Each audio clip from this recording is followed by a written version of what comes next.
It's not as if she were a maniac, a raving thing. She just goes a little mad sometimes. And I say, insect or man, death should always be painless. She just goes a little mad sometimes. We all go a little mad sometimes. We all go a little mad sometimes. I caught him, Sheriff. Wait, who is it? Billy Loomis. Sir? Pardon me, I'm Loomis, Dr. Sam Loomis. I think our friend Sam Loomis didn't know that Marion was here. Oh, Sam, I hate having to be with you in a place like this.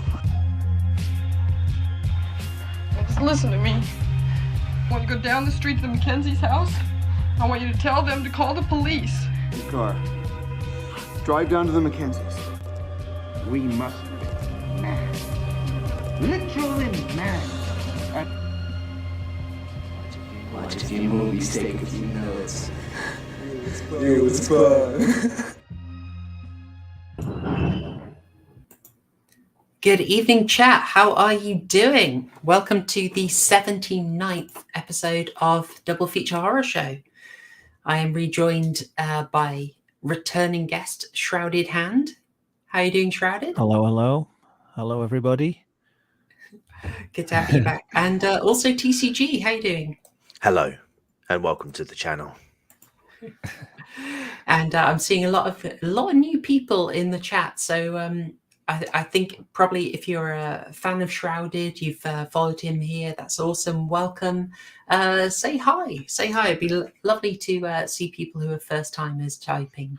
Get a Hand warm waves in the reception chat. here. Yeah, hand waves are good. We like that. It might seem like an unusual stream. It is. I don't think we have the most typical format, but I think you'll like it. I think you'll like what we do here. If you're a first timer, just to lay it out, we have a short horror movie related topic, and then we talk about a movie in depth. We try and keep it to under about 2.5 hours. But the golden rule is we always want to talk about the movie for longer than the actual movie. That is my mark of pride. Okay, we're not going to go full EFAP. This isn't a 10-hour stream, but I do like to edge over the actual running time of the movie. Hey, Edwolf, good to see you. HHM, good to see you there. And Needle and Fur, I've got a treat for you later. And I've also got a treat here for Alabastard. Good to see you. We are covering your request tonight, Weezy. So I hope you think we do it proud. You requested Zombie Flesh Eaters. It is our first Giallo from Lucio Fulci. If that sounds really weird, who's Lucio Fulci? What the heck's a Giallo? Don't worry, we'll cover it. But before we get fully into it, just out of courtesy, Shrouded, is there anything you would like to shill, sir? Nothing in particular, just my channel. Come take a look. I've got some okay content on there. True crime, spooky stuff. Yeah. I don't know. Horror fans might like it, so. Yeah. It leans towards the disturbing, which I think is delightful. Oh, thanks. Yeah, I try. And I also found out from the last time you were on that you basically watch all horror. You've branched out, and that's right. Yeah, I think so. Yeah, I lean more towards the ultra gory stuff, like Zombie Flesh Eaters. You said the magic words when we had you on last, which was you were collecting all the video nasties. And I've just made a little note. Right, I've got to get Shrouded on for this.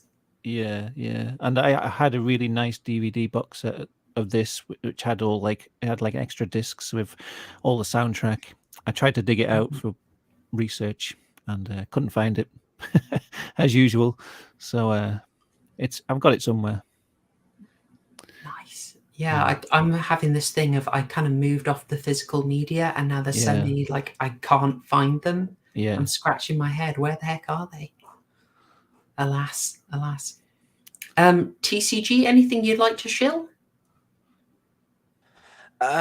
Not really. I've just been so busy at work at the moment. I've had no time to put out content. But if anyone here is new or is from Shrouded's channel, I also cover true crime content over on my main channel. But I also do have a live channel as well, where we take a bit more of a laid back approach. I stream on Mondays and Fridays. Mondays is a bit of a game night. We're currently covering Soma, which has been bloody terrifying and very philosophical, to say the least. I'm probably on the last part on Monday, but we'll see how I get on, because yeah, it's a ride. And on Fridays we take a bit of a lighter approach to true crime, where we actually look at stuff that goes on in Florida. Although that format is going to get mixed up slightly this week. Chloe, if you are about for that one, I'm going to do a quiz. It's going to be a Florida themed quiz. Oh, heck so yeah. Make sure you get your research in. Absolutely. No, I will be chuffed. I love the Florida Man streams. I'm always there furiously memeing, and it's a good time. It's a good time. But, I see we've got lots of new people, so I'll try and speed it up for them, because I don't want to tarry. But I will just say, I'm working on some good videos. If you didn't see my Invasion of the Body Snatchers video that I dropped on Friday, do watch it, if I may. I am so happy with it. That is a bit of a beast. It is 71 minutes of analysis of what was really going on in Invasion of the Body Snatchers, what the source of the horror is, what it was trying to say, all mixed in with some really puerile jokes and silly Easter eggs, because that's how I like to roll. But I'll also be dropping a surprise one tomorrow. There was a fun little theory based on something the actual Justice Warrior said. You probably know the channel. He had a point about horror that was particularly political being particularly predictable. And so I wanted to test his theory, and I watched 3 really, really awful movies and made predictions. And so you can see how I did tomorrow, but that is a very quick video. It is not a 71-minute bit of analysis. So that'll drop tomorrow, and that's just more of a bit of fun. Okay. With all that said, there's a fair amount to cover, so I figure we'll probably get into it. We've got our topic section, which is BBFC History. If you are new here, we have been covering the history of the British Board of Film Classification. Don't log off, guys, trust me.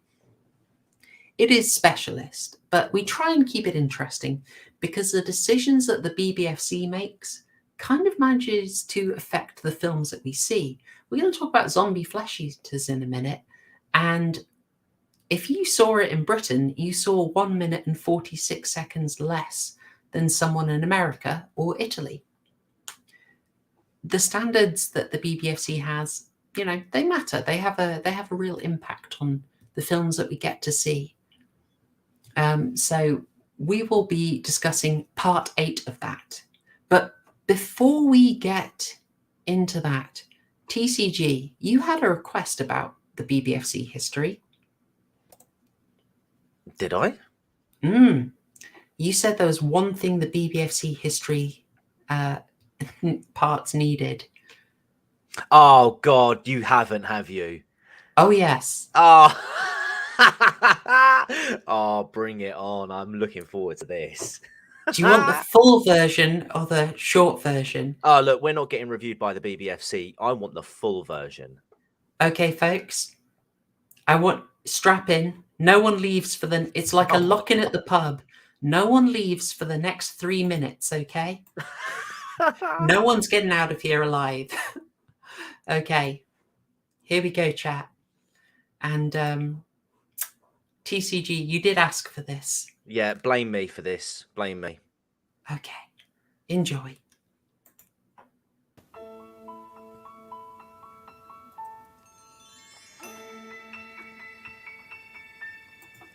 Out in the grimy south where the office stands pristine, 200 sensors with your little screens, red miscellaneous.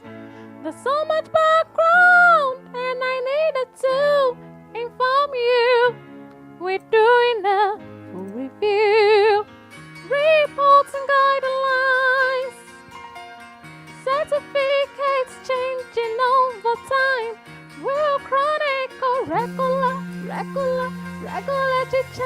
is so sweet. It's BBFC History now. Supreme, the best part of the street. Oh, sweet. It's BBFC History time. So cool, all these pages of notes. Always detailed, it's specific. Now you know you love it too. All the ratings, the debating over what you view. We're covering that uncensored on this stream.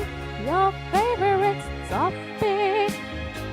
I'll be researching all night, rating all the presidents all the time. We're gonna sing for James Fairman tonight. Oh, sweet. It's BBFC History now. Supreme, the best part of the stream. Oh, sweet. It's BBFC History time. So cool, all these pages of notes. So vindicated, Mary Whitehouse was right. Oh my God. So vindicated, Mary Whitehouse was right. See so clearly, Mary. Oh, sweet. It's BBFC History now. Supreme, the best part of the street. Oh, sweet. It's BBFC History time. So full of all these pages of notes. Cat just hissed on my lap. Oh no! No. Do you know what, right? If there is one thing that you can guarantee Proper Horror Show is good for, it is absolute and utter cringe. Nobody does it like you do. That was amazing. How did you get Premium Kate Bush along cringe. for that? You know, I've got connections, you Oh, know. amazing. Once you're researching the BBFC, you know, these alleyways open. People want to help you. I'm pretty sure you got this before Running Up That Hill became a hit again. She wasn't that busy at the time. Exactly. I got in there and she was willing to do me a favor. Yeah, I think I might have played the wrong version of that actually because it didn't have the lyrics on screen. But well, you're well, you know what you're gonna have to do now. You're gonna have to put the right one on with the subtitles so the chat can follow along. Put the 10-hour loop on. That's it, yes. I'm gonna find the darn thing. Adds every 30 seconds. Never mind. We'll. That was very. I've just found it. Never mind. We're okay. That will do. That will do for this week, folks. I won't. We'll save it for part 9. Exactly, part 9. Part 9. We'll go for it again. But yeah, you do, and I'm leaving. I was just literally thinking, I'd love a theme song. What can I do? And it just literally hit me. I was in the shower, Wuthering Heights. It fits. It fits that. It's me. It's Kathy. It's like it's BBFC. Oh, it's lovely. Well done. Well done. Yes. Oh. and not a jury in the land would convict. Anyway, that was a treat. That was a treat for you folks. I hope you enjoyed it. So, BBFC History Part 8. This will be a very short segment. It's kind of errata. There are little bits that I wanted to talk about that didn't fit into a main topic. So I just figured I'd cover them here in a kind of miscellany, a kind of horror anthology style, if you will. So, first bit. Did you know that the BBFC, for all the talk we've had about how harsh the BBFC is on its ratings, there's one area where they're extremely harsh still. that's kind of interesting. They even have a section on it on their FAQs. And they fully say here that they classify Bollywood films very differently. Now, Bollywood, obviously, very different filmmaking style, quite captivating, quite interesting. I've seen a couple of Bollywood horrors, and that was really quite fun. Just did not do what I expected at all, and it was kind of a joy. That is a 1920 series, and you can see them on Netflix, or you could when I watched it anyway. So it's sort of interesting. You might think the BBFC classifies everything that comes into Britain. They classify the training videos that you have to sit through at work. They classify the little videos that you watch when you're in the queue for your roller coasters. BBFC basically reviews pretty much everything. But in the case of Bollywood, they're still extremely strict. And that's kind of interesting. Why? Basically, they in 2003, when Robin Duvall was in power after James Furman had left, they were asked to do a sort of review with regards to diversity. So that was a 2003 diversity review. And as a result of that, in 2004, they did a review specifically on Bollywood films and the Bollywood film watching audience.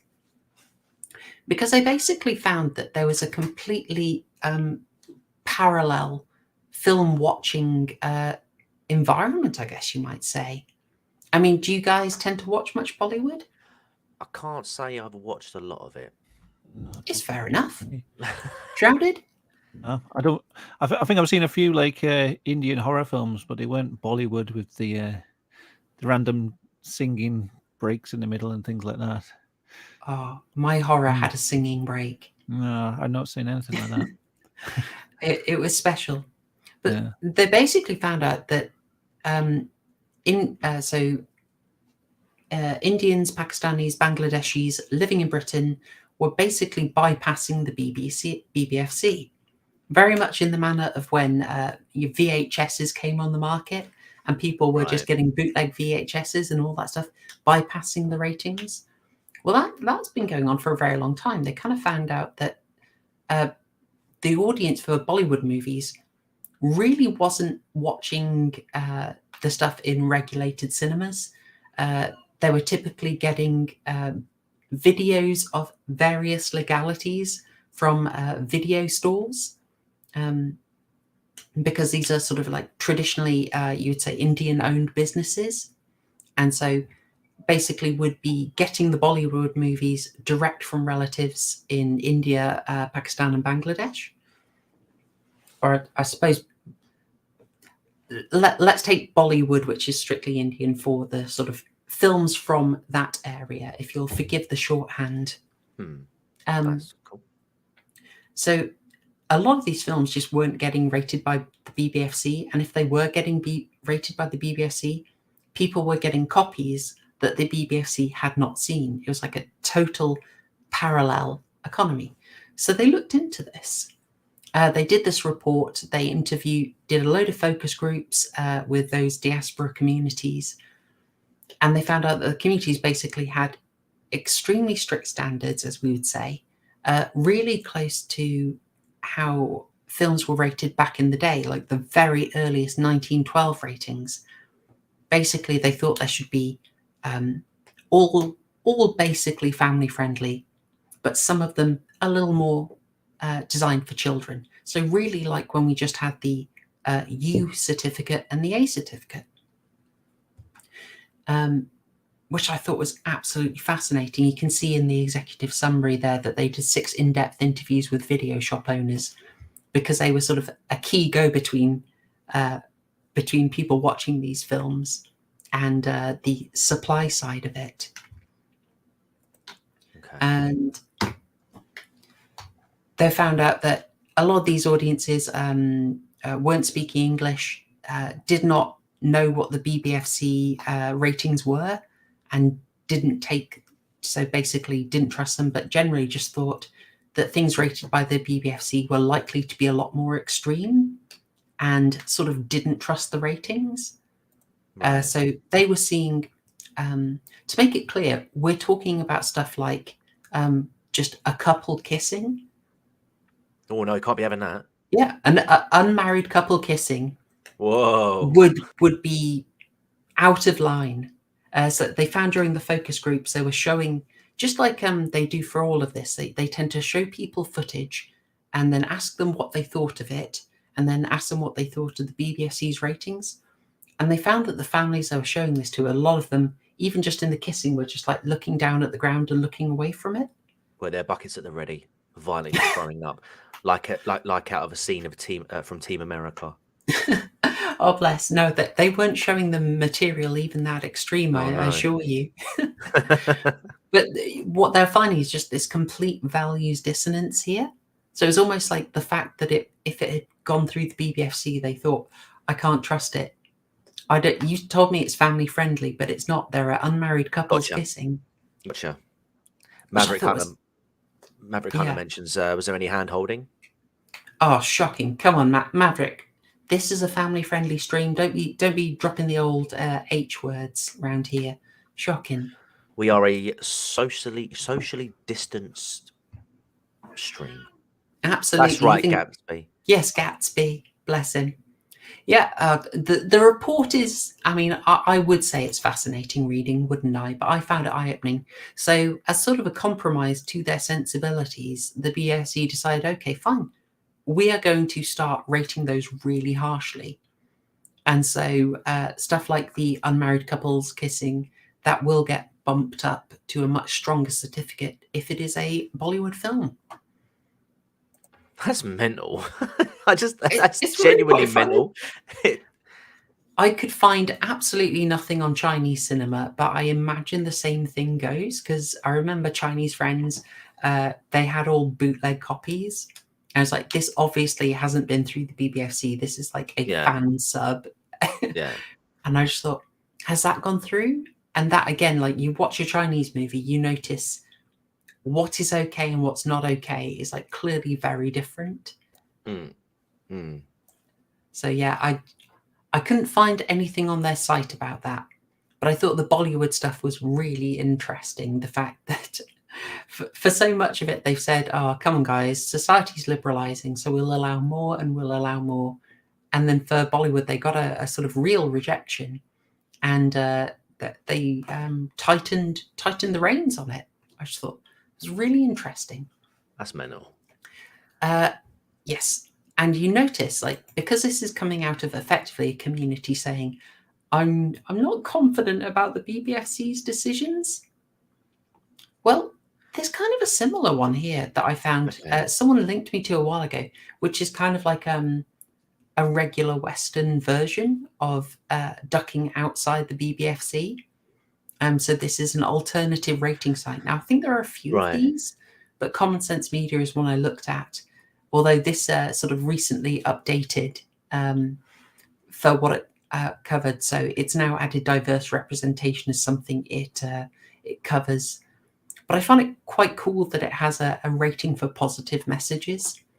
And oh yeah, I see it. You can sort of, how can I say? But then define positive messages and define positive role models. Do you know what I mean? Like, at face value, you could be like, "Oh yeah, no, this looks good," and then you watch it, and it could be. I'm not saying light your ears. I haven't seen it, so I couldn't pass judgment. But you know, their definition of a positive message or a positive role model could be something completely different to you or I. Oh, exactly. It's a kind of like. I mean, something like drinking, drugs, and smoking, it's like, that's kind of neutral. You can say it's in or it's not. But well, if you're in San Francisco, they could be oh gosh, positive. Yeah. That's UC, isn't it? In more than one way. Or you might say language. Would something blasphemous be in there? That's something that different communities are going to feel very strongly about. Yeah, exactly. And, you know, without, just to illustrate a bit of the values conflict here, something that's kind of been at the center of what we've covered when we talked about the BBFC is you can't do this without going in with strong presumptions. You can't rate what's appropriate without having a strong moral vision. Yeah. And it's very hard to pretend you don't have a moral vision. Oh And yeah, it's impossible to go in completely neutral, like a blank slate. Yeah, like I always think that the best version was T.P. O'Connor, because he literally just wrote out 46 rules of things you couldn't show. Yeah. And you just knew where you stood, basically. Although anyway, I won't go too into that. But just for an example of the tension, I pulled up Lightyear because it has, in the diverse representation, it has, great stuff for mix of different racial backgrounds, some LGBT stuff in there, but also body size diversity. So basically, they're praising the fact that they had some overweight characters. But then you might question, how does that work with positive role models? Like, there's a bit of a tension there. Are you saying that obese characters are a positive role model, which you maybe take away? That's just like one of. Are you saying it's spreading a positive message? Well, precisely. Yeah. It's a tension that's inherent, and if you look at the comments when they started introducing this, parents did voice their opinions quite loudly. But what's really good about this is you can basically just read people's thoughts, and they have their own ratings and they explain their own thinking, which helps. So if someone, rates it extremely strong for sex, romance, and nudity, and they said, belly buttons all over the place, absolute filth, you know where that person's coming from, right? Yeah. Yeah. So I thought that was interesting that you have these parallel developments. Next bit, Psycho. Just quick question. How the heck is this rated 15? Has it always been a 15 or the equivalent of back when it first came out? Nailed it. You asked the right question straight away. Yeah, it's rated 15, but it came out in 1960. It initially received an X rating. So how is it having a 15 now? Presumably, presumably the standards have changed throughout the years. Yeah, a lot more shocking things have come out since then. Kind of makes you reevaluate it a bit. That's it, yeah. I mean, because if anyone who's seen Psycho knows that this isn't the most goriest of films. It's in comparison to more modern stuff, it is very, and not even more modern stuff. Even some of the earlier works, or even some stuff of the same year. It's a lot tamer than what you imagine. But yeah, I mean, Hitchcock did a great job in building it up. If you've seen the sort of like the promotional trailer, it's on YouTube. I highly recommend it. Oh, it's such fun, isn't it? Well, the answer is it was re-released into cinemas in 1998. Right. To coincide with Gus Van Sant's shot-for-shot remake. I didn't know it was released at the same time. Yeah, this is just a small point that I thought you guys might be interested. Like, what happens to old films? Like, something is rated a certificate that no longer exists. And the answer is it keeps a certificate until it is re-released. Now, this often took the form of something being re-released or released for the first time on DVD or Blu-ray, in which case extra material meant that someone had to view it. And that meant that they would have to apply a modern rating to it, which is how something that had an X certificate now has a 15. Right. Which does lead to some oddities. The long discussed case of the very traumatic Watership Down. I should also specify that this sometimes the DVD thing does mean that things get rated much more harshly on DVD. Lord of the Rings was one issue in the US. Fellowship of the Ring was a PG initially and then became a 12 because there was an Easter egg of an MTV Awards comedy sketch starring Jack Black. And that comedy sketch was filthy enough to push it over into a 12 rating for Fellowship of the Ring. Oof. Do you guys have fond memories of Watership Down? No, it's been years since I've seen it. Years. But I know it's a bit traumatic. Oh, just a bit. Yeah, I don't think this is one that I really watched when I was a kid. I was kind of vaguely aware of it being a bit sort of traumatic and stuff, but yeah, it's not one I have like a nostalgic memory of. Yeah, I think it was probably built up a bit much. I mean, I remember seeing it and thinking that's a bit intense, but I don't think I was. I mean, I'd been watching Aliens at that point, so Watch It Down wasn't going to have that much effect on me. But I can see it catching people out. But this has long been a talking point of Watch It Down. How is this a rated U? This is super traumatic. What the heck? And there were so many inquiries about this that there was a dedicated page about this on the BBFC because people kept asking them about Watership Down. However, a very recent update. Watership Down. Oh, I pressed the wrong button. Watership Down is now a PG as of last month. No. Yep. New distributor, new DVD, and it got re-rated, and they rated it up finally. Hang on, have they cut 10 minutes from the film? Looks like it. Blimey. 10 minutes out, and yet a higher the certificate went up. That's weird, isn't it? Weird situation. But yeah, that's been something that I'm sure they were very happy to do, so that will hopefully not get any complaints anymore. And the last thing that I was just going to quickly acknowledge is that it's the 20th anniversary of the 12A certificate. Hey, happy anniversary. Yay. I'm sure we all have fond memories of the Bourne Identity coming in, the first 12A. Oh, was that the first one? It was the very first one, swiftly followed by Spider-Man, but I think Bourne Identity got in there. It's sort of an interesting one because there was a question on their FAQ. Is there going to be a 15A rating? And the answer is... Oh, they're saying no. Oh, okay. And I tend to agree. It's kind of like you got the PG-13 because studios had this awkward spot in between a 15 and a PG. Oh, sorry, an R rating and a PG in America. And then PG-13 sort of ended up leaking up when they got released here. They were in that same really awkward position between sort of a 12 and a 15. What do we do with it? And so we end up creating this 12A to sort of be a bit more lenient, a bit more flexible. I was saying, what about a 15A? So it's a little more than a typical 15, but it's not an 18. And the BBFC said no.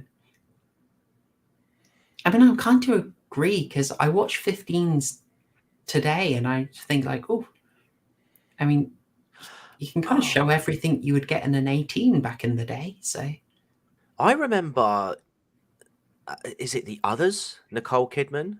Yeah. That was a 12A when it was released. And I remember watching that in the cinema, coming out and thinking to myself like, that should have been a 15. I absolutely loved that one. Yeah, great film. Yeah. It was effective. It was very effective. But yeah, it's an interesting one. You see, they granted that leniency with the 12A, but then I think they got so many headaches because it basically invited lots of borderline cases. The Dark Knight is one that I particularly remember. Okay. Very, very borderline. Yeah. But, yeah, I just thought it being the 20th year anniversary of the 12A, I figured I'd highlight that. And there's an article about it on the BBFC website if you want to read it. I will bring that to a close. I hope you enjoyed that, and I hope you enjoyed the BBFC theme song. It will return. There are a couple of people, I think Mima, one of them, and Dom's just popped in. Hey, Dom. They missed it. You missed out. You missed out big time. You missed it. We have a theme tune now for the BBFC history bits, guys. Do you want to play it again? We've got the subtitles this time as well, haven't we? I might play it on the way out. I don't know. We'll see. We'll see. We have certainly one other part of BBFC history, so it's going to get a showing, and then, as I've said before, I'm going to redo these and just release them separately, because the first few I kind of mangled them because I was super nervous. So certainly the first 4 parts or so I'll redo, and then they'll be in their own little playlist for people who want to watch some BBFC history. But that will do for now. And no. See, the chat love response. It. The chat absolutely love it. See, is that no? Don't wait until the end of the stream to replay it. We need to do it. Clearly, that's what they're saying. They're like, no, we want it now. Come on, Horrorshow, play it now. We want the subtitles so we can sing along to it. It was so great. Come on. John Goris. Yes, there was an H for horror. So that was the first additional certificate they released, and they applied it in 1931. And the H for horror certificate lasted until 1951 when they brought in the X certificate. So hope that helps. We have one of our earliest episodes of the BBFC history was on the H for horror. If you want to check that out, it's part 2, I think, possibly. All right, I will stop delaying, and we should talk about Lucio Fulci. Oh, Lucio Fulci and Giallo films. Where are we? I've got it. Here we go, folks. Sorry. The film of the week. There we go. Oh, gosh. Right. Classic opener. Shrouded. I know you'd heard of this. Yeah. I know you're a fan of it. So TCG, had you heard of it? I hadn't heard of it. So coming to it totally fresh. Fantastic. Yep. For people who haven't seen it, would you care to give us a quick overview, the pint of Guinness test of what happens in zombie flesh eaters? Okay, so from what I can gather, they are on, well, they're here we go. Right. It starts off with shooty, bang, bang at the beginning. Awesome little one-liner. You can say to get on the boat now or something like that. But it opens up nice little sort of images of New York, the skyline. There's a boat, but nobody's steering the boat. Two cops get on, and oh no, everybody's not on the boat. They're all dead. Oh no, they're zombies. No, okay. One of the people who should have been on the boat, I believe, actually is on an island. Daughter's worried about him, so she teams up with a journalist to go over to the island. They meet a couple who are on holiday, commandeer their boat, take them along with them, and they meet up with this scientist who's trying to figure out what is causing a zombie outbreak on this island, because the natives are very much of the opinion that it's voodoo or magic, and he's like, no, I'm a scientist, there's a natural explanation. And there we go. He as time goes on, more zombinos come out of the ground and take over the town. Yeah, pretty much. Standard horror stuff, really. It's a standard zombie flick. Really, I mean, it's, something happens. Not really sure why. Oh no, they're zombies! Quick, we have to survive, and that's There is something about zombie movies that does make them incredibly formulaic. I love them. I really love them, but they do all have the same formula. They will always end in a siege. There's always the one of the group gets turned, it always escalates. Bless them. Yeah. The summary can almost be assumed. It's if you've watched one, you've watched them all. Speaking of zombie sieges, what's your favorite one? Oh gosh, good question. Good question. I might be heretical. I really, really loved Charlie Brooker's Dead Set. which was a TV show. Yeah. That was pretty epic. Yeah. That's still on Netflix, you know. Yeah, it's a beauty. It's an absolute beauty. How about you, Shrouded? Favorite zombie? Oh God, I don't know. There's so many to choose from. I was immediately thinking just the original Night of the Living Dead. I really like that. But then the thing that stuck out in my mind, it's not a movie, it's Resident Evil 2, the game. Oh yeah. You know the bit where you're walking down the corridor and then all the zombie hands come through the boarded up windows. Yes. Oh. Yeah. So I don't know if I can pick a game, then that'd probably be my favorite zombie siege scene. That darn game where you just walk by and just a licker crawls over the window. Yeah. Oh, that was evil. That was so evil. I loved it. TCG, how about yourself?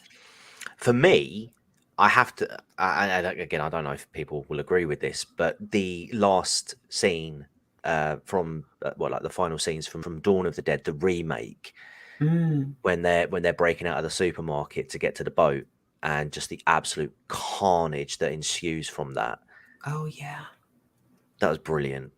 Very it does sort of mimic the original Dawn of the Dead in that respect, but the remake side of it, I think they just went kill, and I think it was it was a great scene, the build up to it, and yeah, definitely a strong option there.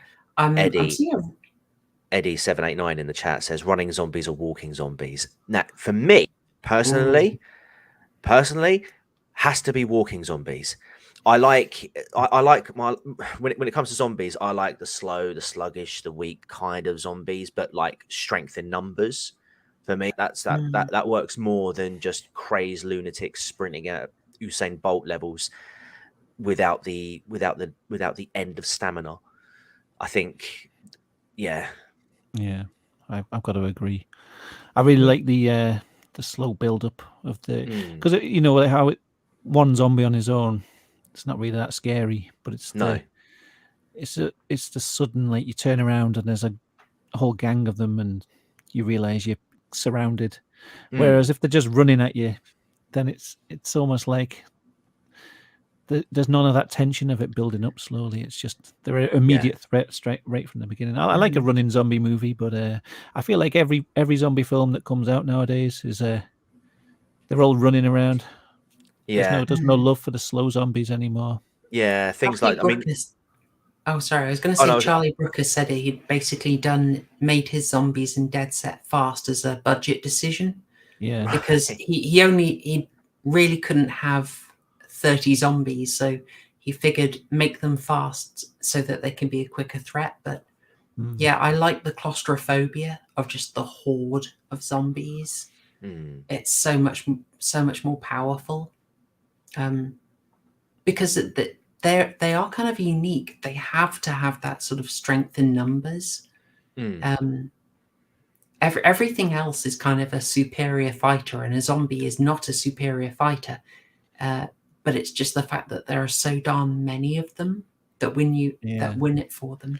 And I like those moments in slow zombie movies where they've got to get past a group of them, and they're sort of spread out, and they've got Dawn of the Dead's quite a good example of that, where they're weaving through the mall and there's zombies like swinging around and reaching out for them, but they're just a bit too fast they run past them a bit too fast for them to reach. But there's that like moment where you think, oh, it's going to grab you. Bits like that I really like The Walking Dead. Actually, you talk about those bits we have to get through them with The Walking Dead, where they have to get like the blood and guts of one of the walkers and like cover themselves in it, and then sort of like shuffle through like a herd of zombies.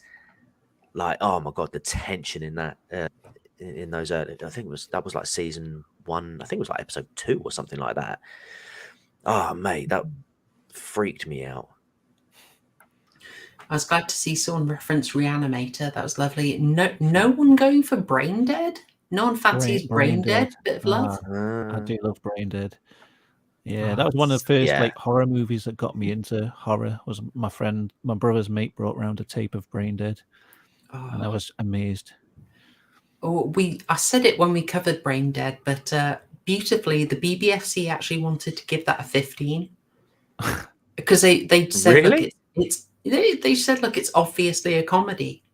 Yeah. It's too funny to, so they got the joke, which I thought was really quite good. Ugh, the second, mate. We might be covering the Beyond next month. October is where it's all Giallo films. It's Giallo October, and I've wanted to cover the Beyond for ages, so I think we're doing that. I should say we're meant to be covering zombie flesh eaters, but what's this weird ass title? What's that about? Just a zombie. What's going on, bros? I thought it was Zombie 2. You're dead on the money, Shrouded. Yes. So this was filmed as Zombie 2. And you might say, oh, did Fulci do Zombie 1? And no, he didn't. He didn't do Zombie 1. No one did Zombie 1.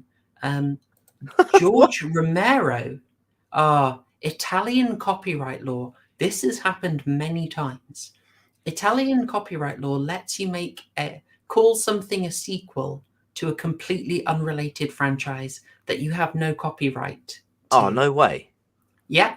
So Dawn of the Dead, George Romero's Dawn of the Dead, was recut by another Giallo director, Dario Argento, and given a new soundtrack. And it was released in Italy as Zombie. And so within months, a production team had hired Lucio Fulci, who was kind of a guy for hire. He did any work, basically. He'd done a load of slapstick. He'd done a bit of softcore. Guy did whatever you needed and made him work on a film called Zombie 2. And it was billed as a sequel to Dawn of the Dead. Obviously, it has no relation to Dawn of the Dead at all. Causing some confusion. And they still do it to this day? I do believe so. I do they believe can't so. Keep getting away one of with the this. famous is Troll 2, you may have heard. Right. Troll 2 was made by Italians. It's notoriously one of the worst films ever made, but it was a sequel to the film Troll by a completely different Italian production team. Oh, that's brilliant. I do have a note here from Kim Newman's Nightmare Movies, which is one of the main sources we go for, which talked about this, and it noted that after the release, there were at least 6 movies that were released with the title Zombie 3. What? Italians! You gotta love it, really. You've gotta love it. The audacity is beautiful. The absolute brass balls on them. I love them. I love them. So yes, it was released variously as sort of Nightmare Island, Zombie 2, Zombie Flesh Eaters. There's another title I'm forgetting because there's so many. Oh, The Island of the Living Dead. Gli ultimi zombie, Udo l'enfer zombie sanguella. Zombie 2, The Dead Are Among Us. It was shipped out everywhere. What can I say? So, but the UK, we received it as Zombie Flesh Eaters, and we got it in about 1980, even though it was released in 1979. I was going to say, bloody hell, that's prophetic. Yeah. It was promptly slapped on the old video nasties list. I was going to say, because I'm looking at the IMDb of it, and original title Zombie 2, without the E, I might add. Isn't there a Zombie 2 for PC or console? I know there's a Zombie. I've actually got it on the PS4, and no, I am not playing it. No. But yeah, if you look at the IMDb page, it has original title Zombie 2, 1979, and then it says banned. There's a hyperlink. It was censored. They had to lose about 1 minute 46 seconds in the UK, specifically, and I will try and find it for you all. I mean, you can probably guess which scene they really had a problem with. It's not the eyeball, is it? It is the eyeball. Oh, that was grim. I thought the version I had did not have that. Tell you what, Shrouded, could you do some scene setting for us about this? What leads up to this moment? Okay, this is the. Is it the doctor's wife? Yep. Yeah, and she's. I don't know. She's been left alone in the house for some reason. I can't really remember the setup to it, but she's basically just grumpy with him, and yeah, she's really upset with annoyed, him. And I he noticed has to give her the old John D slap. I And, noticed in the lead up to this, when they were having the argument, there was a really nice like zoom in on a piercing blue-green eyes. There was like a it was like a almost like a bit of foreshadowing. It just zooms in on her eyes. I noticed that. But yeah, she's left alone in the house, and then she hears a noise. It's a zombie. He's outside the door. She tries to hold the door closed. Oh no, he gets his hand in through the door first, and she like slams the door on his hand and knocks his fingers off, or he, crushes his hands, and then yeah, there you go. There's her eyes. Yeah, I saved this because I never considered it the first time I watched this. I mean, this is about my fourth watch of it, and I really liked it this time because I just noticed these little details, like he sets you up for the eyes. Yeah. Is that when they're having that at the beginning, when there's like a big bit of like exposition and they're having an argument between them, and then it ends and it just zooms in on her eyes. Yeah, and that whole scene, the zombies behind the door, and then she gets the door closed and she leans against the door. You think, oh, she's safe, and then all of a sudden the hand comes through. And it's like a little thin slatted wooden door, and the hand comes through and grabs her, and there's some more really good little shots in there as well, where the light's coming through the hole in the door, and it like lights up her eyes. Yes, really highlights them, and you just. There's a really lovely bit when you commented on this, TCG. There's the shot when there's a struggle over keeping the door closed, and it's literally a sort of battle between the light and the dark. The more the door opens, and the whole story is just told through the increasing lightness on the wall. Yeah. I know what you mean. Yeah, Rel, absolutely. They take their time with it, and it escalates. They don't drag out the question of whether there are zombies in the house, but they drag out whether she's going to get away with it. And just the whole issue of, can she close the door is one thing, then can she block the door? And then it's just this sudden fast moment, and she's been grabbed, and I love it. Yeah, and then the impalement is just, it's so drawn out, and it sort of goes so much further than you'd expect. You'd expect it to suddenly just, spoiler, the spike goes into her eyeball, but you'd expect it to cut away at that point, but it sort of like lingers on it. You see it going into her eye, and then sort of scraping along the side of it, like pulling the eyeball out. That's right, yeah, because her face twists. It goes like further than you'd expect. Yeah, and it because like the zombie like twists her head, or she twists her head as it's going in, and it sort of like breaks the piece of wood off. Dude, that was horrible. Can we just say how well it was done? Like, we've watched quite a few of these. The dilemma when you do this kind of gore, it's always, do you want a fake weapon and a real head, or a real head and a fake weapon? Did I mess that up? Fake head, real weapon, no, you got it real right. head, fake weapon. Right. Anyway, I think. But the transition to the fake head is really quite tricky. Yeah, I should also note it was noticeable. Mr. GB, just because you said that, mate, the Wikipedia says this cost $410 million. It did not cost $410 million to make. It cost 410 million lira. So I was going to say, what's about that in four- today's money if it was for $10 million? it would be about Jesus. £410,000. So it'll be about 600 grand. Sorry, $600,000 is what it would be. Don't believe Wikipedia, full of lies. Who knew? But anyway, Yeah, the transition news, to folks. the fake head, I thought was so good. As in, I didn't get the sense that it was obviously moving to a dummy. Well, when they switched, I mean, it was not. I mean, it was good by 1979 standards. Don't get me wrong. It was, for me, it was quite noticeable. Oh, but okay. it didn't remove my immersion from it. But then when they sort of like transitioned between the fake and then the sort of like the zombies eye view of her being pulled towards it, I thought that was pretty good, those transitions. And then but then after the initial sort of like poke, it looked quite good. It was just that initial bit, you know, you can see her eye and you can just see how fake the eye looks as it's being pierced. But it didn't take anything away from me. Just I noticed it, that's all.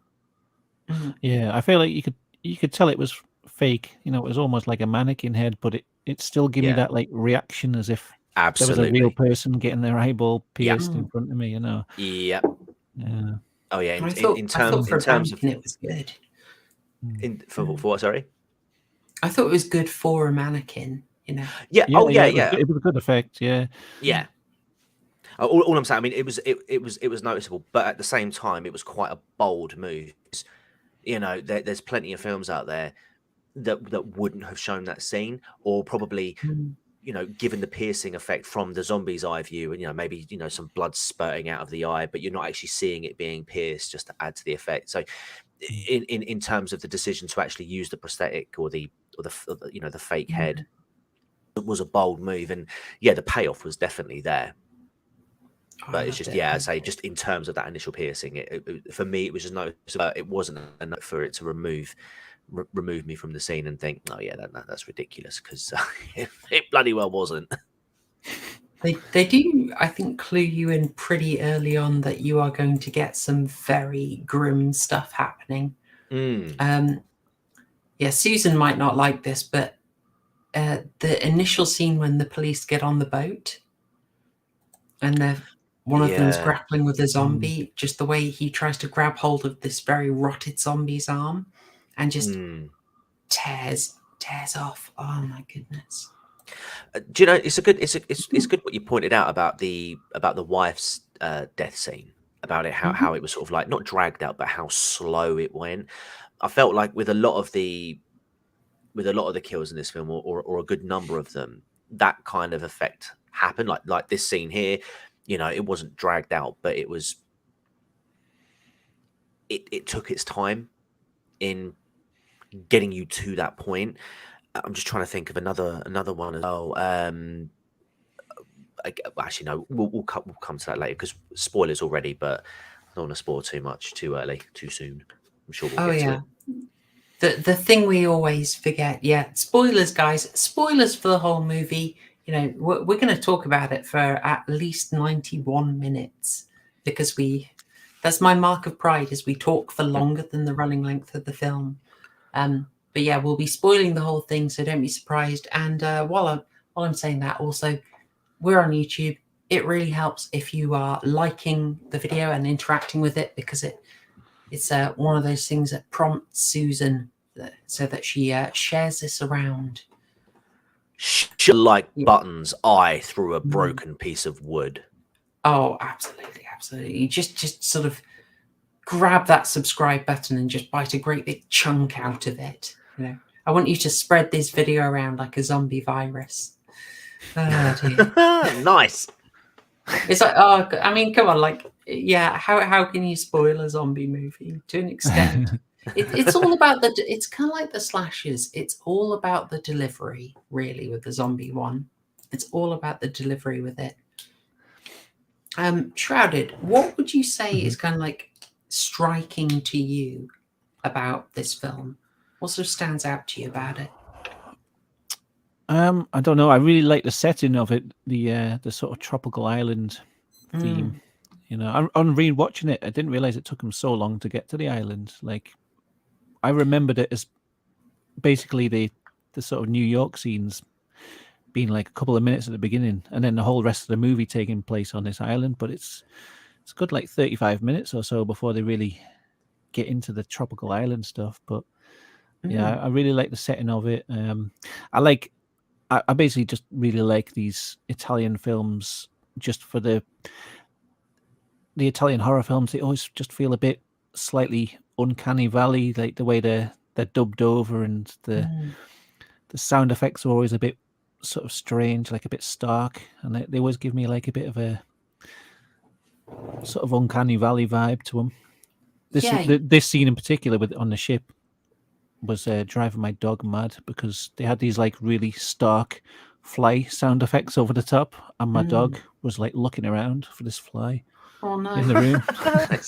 So yeah, and just some of the acting as well is just weird. Like someone will say something, and then like you'll cut to someone's face reacting to it, but it's as if they're reacting to someone saying something completely different. Like, I just find it like it's a bit like weird. Like, I really like that you said that, because I think uncanny is a good description. I do feel really aware that I'm watching something with a different sensibility.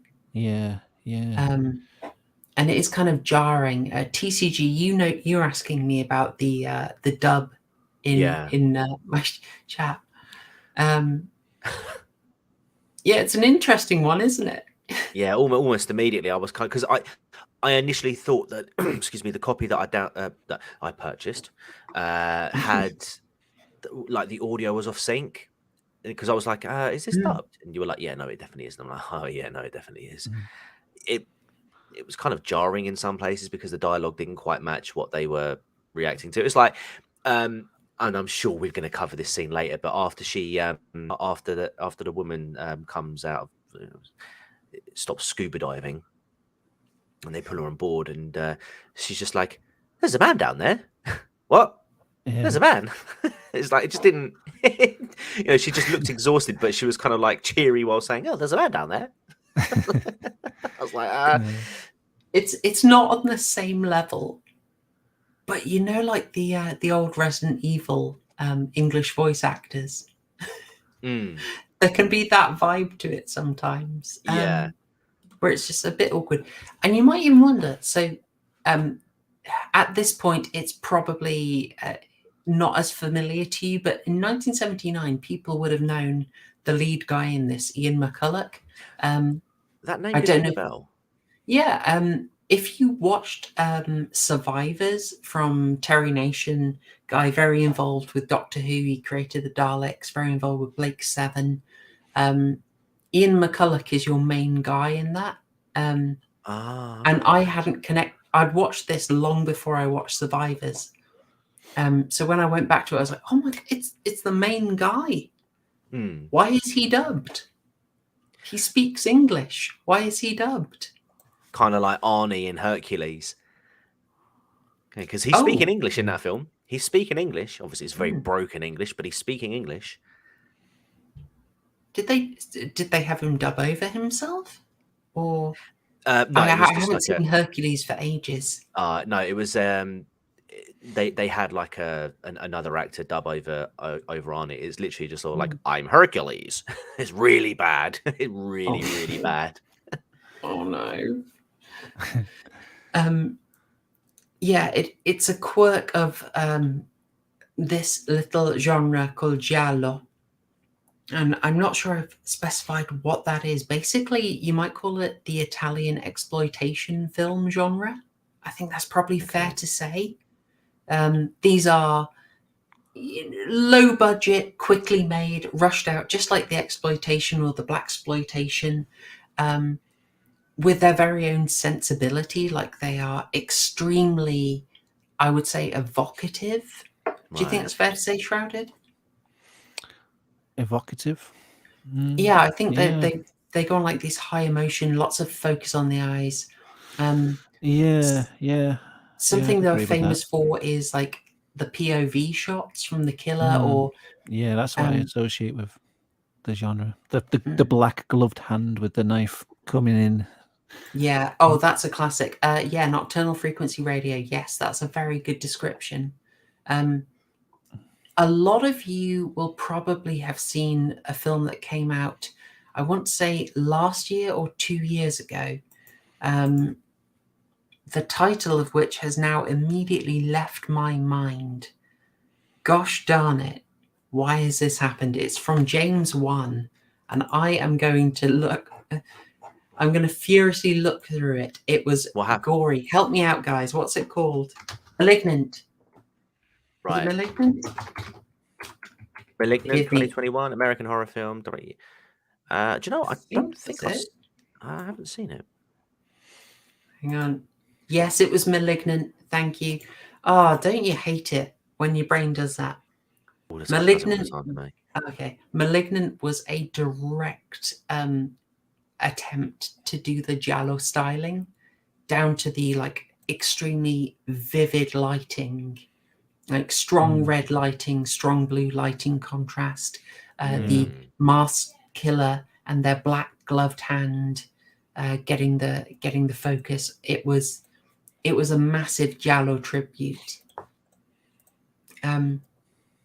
I wouldn't say it's as strong in this because this is a zombie movie, but things like the close-up focus on the face and the interesting angles where you're seeing a real close-up of something and a blurry background, just a little more creativity in the framing. Yeah, the soundtrack as well kind of makes it stand out as one of these Italian horrors. One of these cheap Italian horrors. It's always got like some bits of it sound like almost like industrial noise music or something like that, and then there's these really like weird sort of psychedelic sounding bits, and some of the music kind of sounds out of place, or just a bit too like stark, but you do have these that mood. Do you know when they were coming to the island for the first time, you're on this really jaunty music? Yeah. It goes suddenly really sinister, and it's really quite sort of jarring. Like you do feel like it doesn't necessarily. Yeah, and there's like a weird bit where they go out when they go into when they're on the island and they go to check on the doctor's wife, and it's when they first walk into the room and they see all the zombies chowing down on there, and there's this really weird bit of music where it sounds almost like upbeat at first, and then it suddenly just goes really weird and like discordant. It's just really strange soundtrack. It's an acquired taste, I think, but it's very how can I say, specific to Giallo. You're going to see lots of this when we cover this in October. We're just going to do the more Giallo films. Yeah. And as I said, it was sort of rushed out. I do sort of feel like a lot of this is a bit of a set piece, a series of set pieces. Kind of like how Marvel movies are made now, where they know they're going to have these directors basically told you have these specific beats to hit and these set pieces to hit, and you've got to write your script to connect them. Which sounds like a really fun way to make a story. Potentially. I mean, if modern Marvel movies are anything to go by, perhaps not so much at the moment, but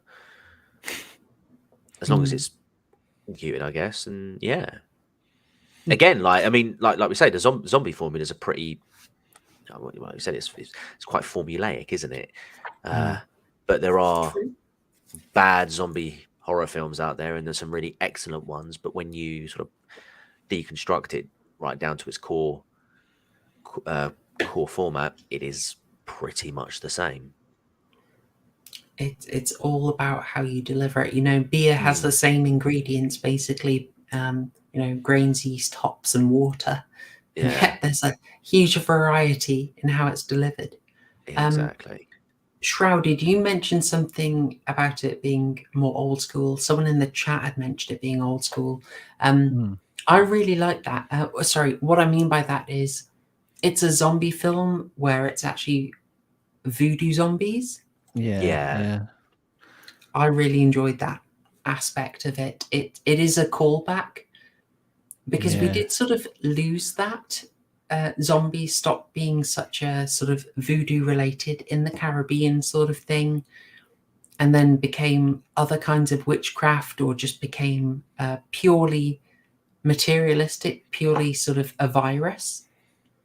I think it's quite nice that they did it like this. Yeah, a lot Yeah, of the early zombie movies were like voodoo zombies, but they weren't like the undead type. They were more like, you know, like white zombie and things like that. You know, it was more like just people who were sort of possessed. They weren't these like the sort of George Romero type rotting living dead type of things. They were more like the you know, people just sort of possessed people walking around in a lot of those films. You know, the old black and white ones. Well, White Zombie is like I want to say that's 1930 or something. Yeah, I'm trying to think of what other ones I've seen that were like that. Maybe it's not White Zombie I'm thinking of, but I remember watching quite a few of these old like black and white. Some of them, is it Bela Lugosi in White Zombie? Ooh, I cannot remember. I can't remember. I'm not like an expert on that genre, but I just remembered like watching a lot of like old zombie movies, and they weren't zombie movies. They were just like weird voodoo. So yeah. No, it's not. Oh gosh, sorry. Yeah, it's Bela Lugosi. You're right. Yeah. So I quite like this saying the voodoo thing, but with the proper undead, rotting, flesh-eating zombies mixed in. It was nice. Yeah, no, I agree. Because again, like, there's not really that much out there in terms of the zombie genre, with where they look at the sort of like the voodoo mystique and incorporate that into their film, or their kind of media. Because again, you know, talk about the formula. A lot of the times when you're watching a zombie film, this sort of thing just sort of springs up on you unannounced, and nobody really knows. And do you know what? This film, to a degree, does that, because while they toy with the idea of it being voodoo, you do have the scientist there who is trying to find a natural cause of this phenomena, and that question is really answered in this film. You know, so there is still that element of mystique, but there is a kind of explanation because of the voodoo link. And, you know, again, you know, what can't be described through science can only be described as magic. Or I'm butchering that, I'm paraphrasing that to hell, but essentially, because, you know, it's not understood, there's some form of dark magic or whatnot. And this guy's job, the geezer in the white vest, is like, nah, it can be explained. I just need to explain it. I've just got to pause because someone's mentioned one of my favourites. Plague of the Zombies is absolutely amazing. And as you say, yes, it's a voodoo zombie. It's got an amazing nightmare sequence. It's so good. But yeah, you know, for all this being quite schlocky, just a little bit schlocky, there's a little bit of ham in there. There is some interesting commentary and subtext going on here, like the fact that the question is this a material thing or is this a voodoo thing? And the scientist really doesn't want to see it. But there is a battle over this. Like, the fact is, the battleground is this hospital that's in an old church. And it's almost like the spiritual and the material are being housed in the same building where the battle's happening. Oh, totally. I mean, obviously, the connection between churches and healing and hospitals is, you know, that's centuries old, that association. But in this context, it helps make you wonder, which way is it going? Is it spiritual or material? And you have this lovely scene where this guy on the right, who's just sort of the servant, the lackey, the minion, he's been doing all the horrible grunt work for the scientist. And the scientist is asking him, is it the voodoo? And he's saying, well, yeah, it kind of is. And then the scientist says, no, it can't be voodoo. That's silly superstition. And your man just says, yep, sorry, fine, my bad. Yep, yes, doctor, you know much more than me. And he drops that little bit of sarkiness, you know. I really appreciated that. But I like it as well when he's driving the younger lot to wherever it is they're going. I think to the hospital, and he's explaining going on, and the experiences that I don't know her character's name, but the father. Sort of describing his death, and I love it because it's actually a callback to the opening scene, which was pretty cool. And then he sort of admits what is happening on the island is impossible, like it's impossible, and he says it quite emotionally, but then in the next breath he's like, but I've seen it. And he's like he cannot, he just can't wrap his head around like what is happening, how it's happening. But the desperation to find the answer keeps him there. Oh, definitely. It's an interesting internal battle going on. He is obsessed. You see it weighing on him. Oh, he without clearly doubt. gets more dishevelled as he goes along. Yeah, and you see it from the earlier scenes where he has that flashback to when he finds out that his friend's ill, and he looks quite smart. He looks quite well groomed, and then you see him in the present, and he just looks like a state. I thought he looked like John Hannah.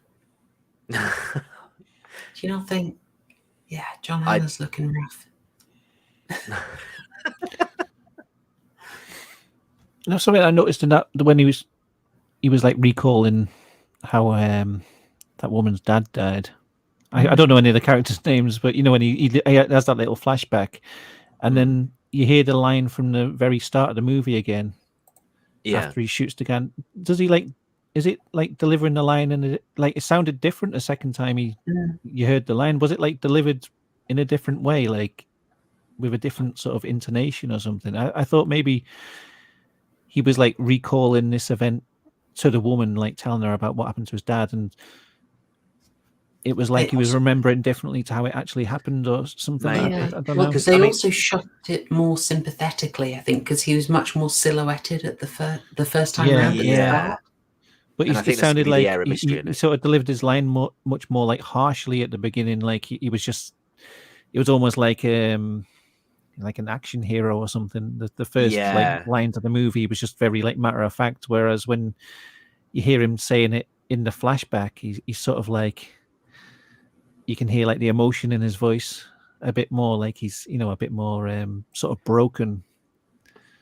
I think if they've done that again, I think it's one of those intentional things where the opening scene, because again you don't really know what's happened to that at that point.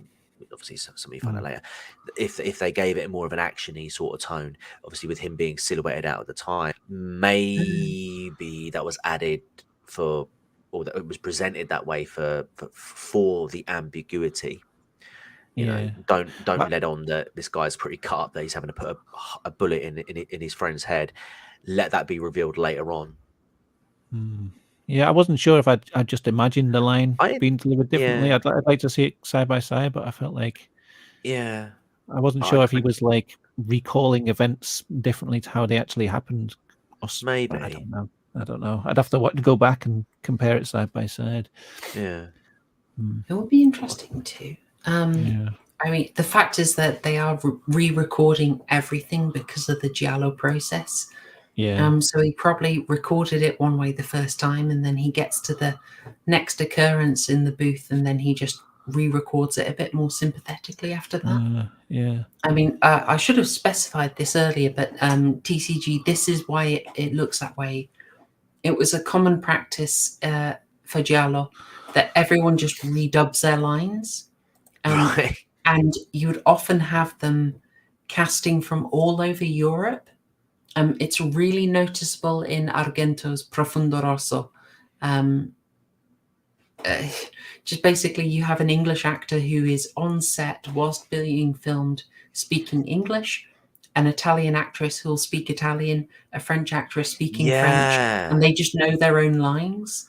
Saying that, and then it all gets dubbed over afterwards. Yeah, I could tell. Do you know what? I could tell as I was watching the film that you could, if you were lip reading, you could clearly see some people were speaking in English, and then other dubs were completely off, like in lips were saying as well. So yeah, I kind of suspected that, but yeah, no, thank you for confirming that. That's That's really interesting. It's a real hallmark. I mean, if you got through the old kung fu dubs, then you'll be safe. You can manage it. Yeah. But it can be incredibly uncanny. Definitely. So as you said, Shrouded, it takes them about half an hour to get to the island. There's a bit of a build-up. There's an interesting incident on the way to the island that is one of the things this film is best known for. Yeah. That I had my concerns about. Because Italian horror, bless them, very flexible attitude to copyright, but also not always the most animal friendly, bless them. So the scene where a zombie fights a shark, I was a little nervous watching it. Oh my God, that was so daft. Before that, that was so daft. Before that, though, there was another hallmark of Italian films that stands out a bit. It was the boobs. Yeah. It's a lot of, how can I say? They're not shy. Yeah, and the guy just stands there watching it, doesn't he? Mate, they're all watching. They're just like, oh yeah, they're both watching. Even just like, oh, she's getting the kit off. We'll just stand there and watch it. Yeah. Like, yeah. It's in fact, to be fair, the only person who isn't watching is her actual boyfriend. Yeah. Yeah, he's not interested. He's he's seen it before, hasn't he? Yeah. Yeah, been there. He's like, oh, she's getting the knockers out again. Yeah. God, yeah, it's it is quite shamelessly leery. The camera, it's just going all over her. But do you know what? As I was watching this, because as I was watching this, I just thought I was just watching it, thinking to myself, that's not really practical, man. Like, you should really be wearing a scuba diving suit because that water must be cold. Like, your nipples will perk up. Trust me. Was that not the idea? Maybe, but I'm just thinking, if it's cold water, she's going under there. It's going to be colder. She's it's not good from a practical sense. I mean, visually, masterpiece. But just practically, you should put something on other than a G-string, perhaps. It also added a little bit of extra, a bit of vulnerability to her when she's under the water and there's a shark and a zombie in there. I don't know if that was the intention. I think it was just to have some woman with a kit off, but it added a little bit of extra tension when there's like a zombie grabbing all of her. Because if she was in full scuba gear and that was happening, it wouldn't be quite as effective.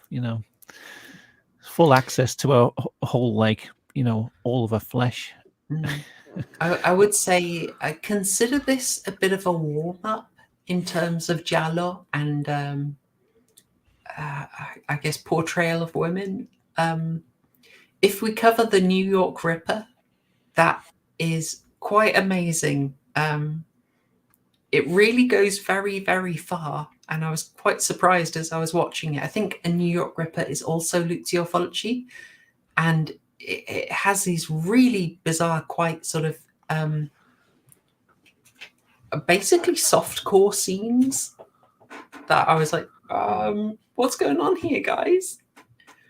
It's really weird to watch. Yeah, I mean, it was interesting that they, in this scene, they're quite happy to have her all open out in the open, and then I think it was later on with the wife in the home with the zombie and the eyeball and the gore and Mima's spoiled dinner that there was a very interesting angle as she's having her shower and the like the window frame designs covering up that particular area of her chest. And it's kind of like, oh, okay, interesting that you would do that there. But when she was in the shower, though, I really liked the shot where she came out and she was reflected in the 3 mirrors. I thought that looked really nice and sort of must have been kind of a nightmare to get the lighting for. But yeah, I thought I couldn't. There's only so many Britishers I can have up on stream at any 1 minute to keep this PG. So. I will. Yeah, my version didn't have the Britisher in it. Is this the BBFC cut? Yeah. This Yeah, is the Mary Whitehouse wishes. edition. Yeah. You know, you may lose 1 minute and 46 seconds, but you gain 700 copies of the Britisher covering every nipple. I will say Yeah, that zombie versus shark scene was absolutely daft. I mean, they do a close up of the shark at one point, and I'm pretty sure it's had its teeth removed.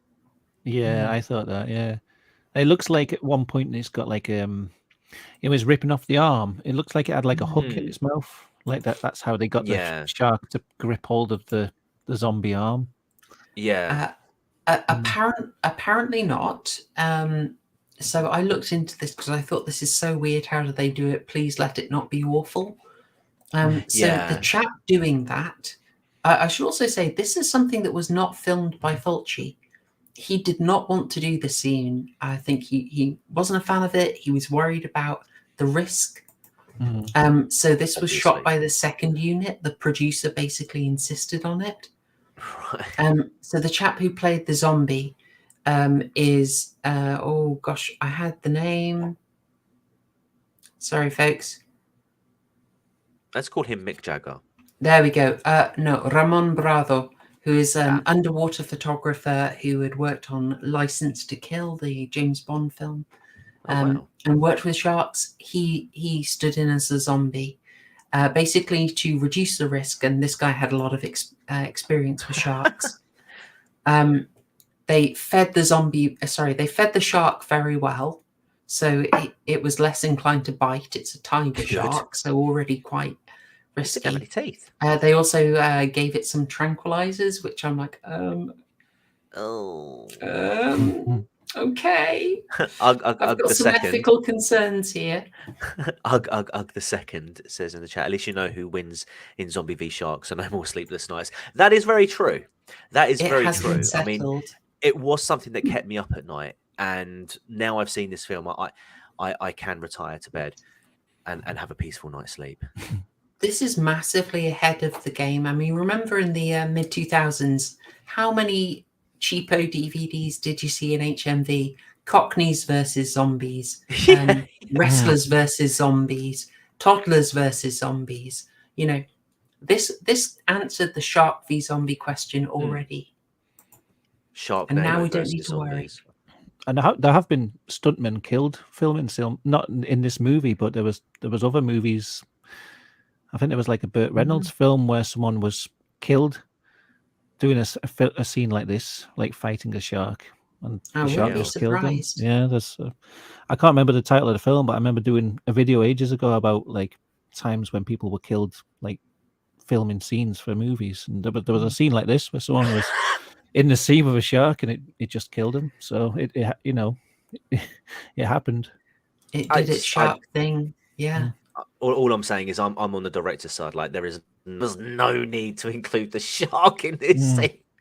It's just rather mesmerizing, but I just worried so much for the shark, you know. Do you know what? So did I, and especially because given the time that this film was shot, I mean, it wasn't that. I mean, when did Friday the 13th come out? 1980. Yeah, I mean, and you know, they were chopping the head off a snake in that film for real.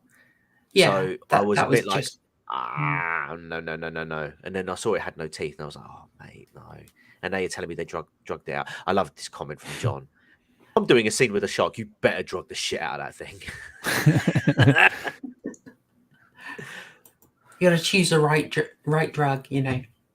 No cannabis. You don't want it getting the munchies for stuntmen. You know. Sink that shark right in a K-hole. You'll be reet. Yeah. Not that I know that stuff, obviously. Disavow. But yeah, weird scene. In at the producer's request, it looks like it's all right. The chap was concerned about sharks, but then again, I do always wonder, and you know. And this is a scene that everyone seems to like. Before I'd seen Zombie Flesh Eaters, I'd always heard about this scene, like, oh, there's a shark versus zombie scene. It's amazing. And I remember the first time I watched it, I was like, is that it? You know, I was a bit disappointed. It doesn't seem as like epic as everyone makes it out. It's, it sort of flails around a bit and bites his arm, and he sort of grips onto it. But I guess I was expecting more when I heard there was a shark zombie fight.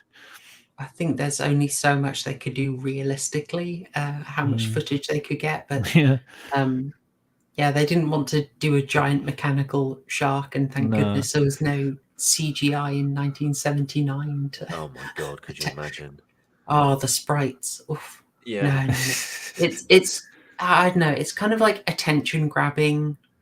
Like this, in fairness, I'll put my hand up. This is how I would probably sell the film to a lot of people, is I'd just mention it, like it's got crazy stuff like a zombie fights a shark. You try and lure someone in with that, and then hopefully try and get them on. It's also actually got some really lovely shots, like oh, where's the one I actually want to show? There we go. It's actually got some really lovely shots like this. I like this shot, yeah. Yeah. Oh, there's some beautiful. I mean, there's like lots of random beautiful shots here that I just picked out. That is maybe a bit excessive, but I just thought it looked really lovely. There's this moment just before we get our zombie conquistadors. I just thought she looked beautiful in this, and it's framed really strongly. I think because she's got that sort of Mediterranean heritage, her sort of skin glow works beautifully against the really dark foliage in the background. Okay. And it's just shot so nicely there. That's the tropical island setting. That's what I was saying before. What I like about it is because a lot of zombie movies quite kind of drab, really. You know, it's usually a bit of a post-apocalyptic setting, or a dilapidated building or something like this. But there's so many nice shots of them running around in the jungle with all this leafiness in the background. It really looks nice. All the sunset scenes on the beach and things like that. It's really nice looking movie. Oh, it's charming. I would say a lot of it is charming. It helps that it has this music that is weirdly upbeat a lot of the time. Yeah. But yeah, a lot of it, they're just doing that sort of daytime horror, which is quite brave. I did notice it gets to, at 1 hour 13, we get a really sudden day to night transition that really jarred me. Like, what are you doing? I didn't notice. I know it got dark towards the end, but I didn't notice there was like a sudden sharp transition. It really is like just suddenly jumped up with no recommendation. I'll just pause on this. Joe, really interesting question. I can tell you what I use on here mostly. So my general guides are, I have got the BBFC behind the scenes book, which has a lot of information about broad sweeps issues of censorship. So that's quite handy and specific. My general go-to is the Nightmare Movies by Kim Newman. It's a bit hard to get hold of. There's an edition from, I think, 2011 is the latest edition. You might have to drop about 30 quid on it, but Kim Newman is really quite interesting. And his summaries of directors' work is really good. I would say if I was criticizing it, because he covers so much, you don't always get as much detail as you want. Like there's a section on Spanish 60s zombie movies, and with no offense to those guys, it's not something I cared about. I wanted a lot more detail on specific stuff, so he's sometimes just trying to do too broad a sweep, but it's quite handy. And for everything that starts covering from 1968. For pre-1968, I use Ivor Butler's Horror in the Cinema mostly. That's not too hard to get your hand on, but it's a nice perspective. I tend to look up Roger Ebert's reviews as well sometimes, or Kim Newman's specific reviews. Another one that I have that I haven't punished people with too much, although you're going to start hearing a lot more from it, is a feminist guide to horror cinema called Men, Women and Chainsaws, which I really like the title of. I'm probably going to disagree with most of the book, but I thought it would be an interesting perspective. What else? Mark Commode, Good, Bad, and the Multiplex is a really interesting one. And I think I'm going to be assigning some essays from that as homework in a bit. So, but the main one I'd say is go with Kim Newman's Nightmare Movies. That's really interesting, but that only covers from 1968 onwards. Oh, General Guide to Film 2. Oof. I don't know, Joe. I'm not balanced. I've got very specific interests that I'm borderline obsessive about. I'm not well balanced.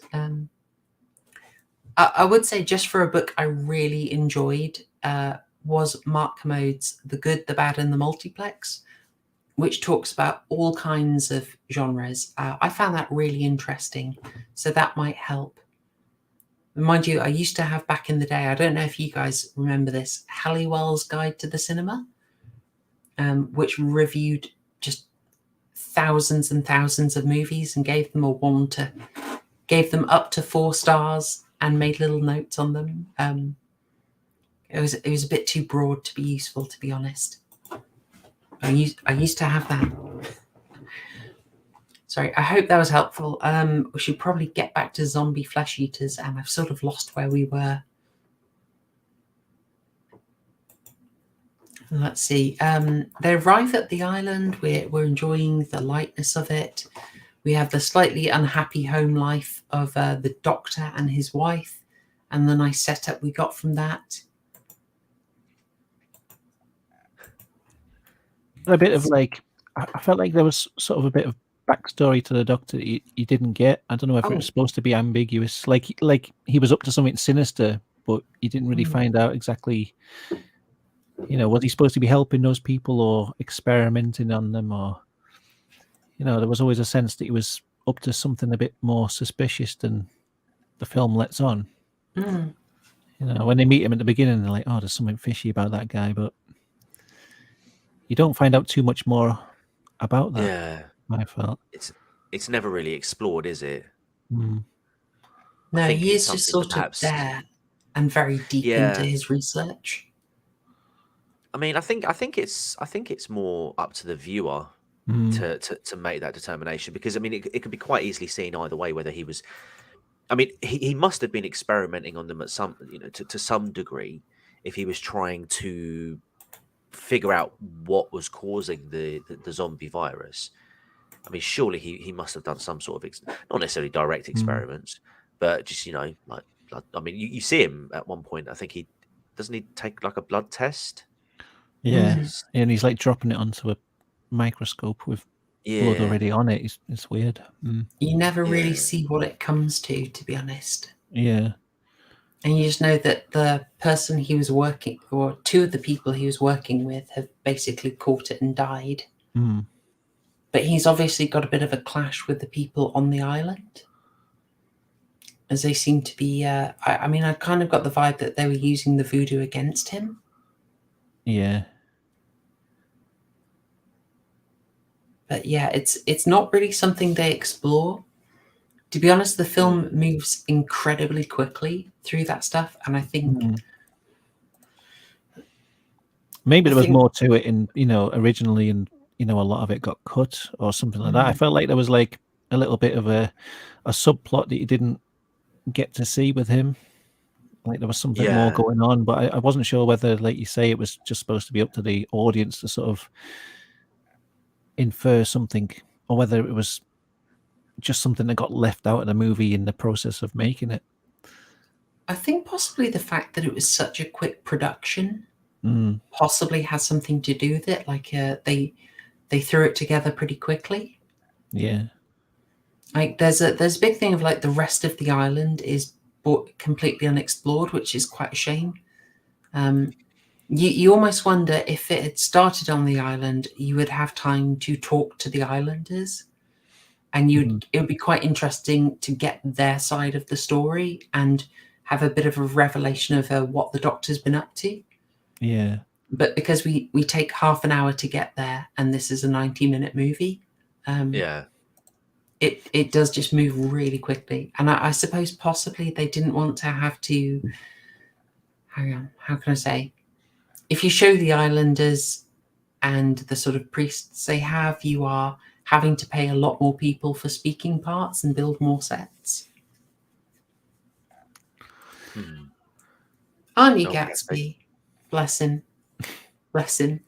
I think some of it is possibly the budget. The budget and the time.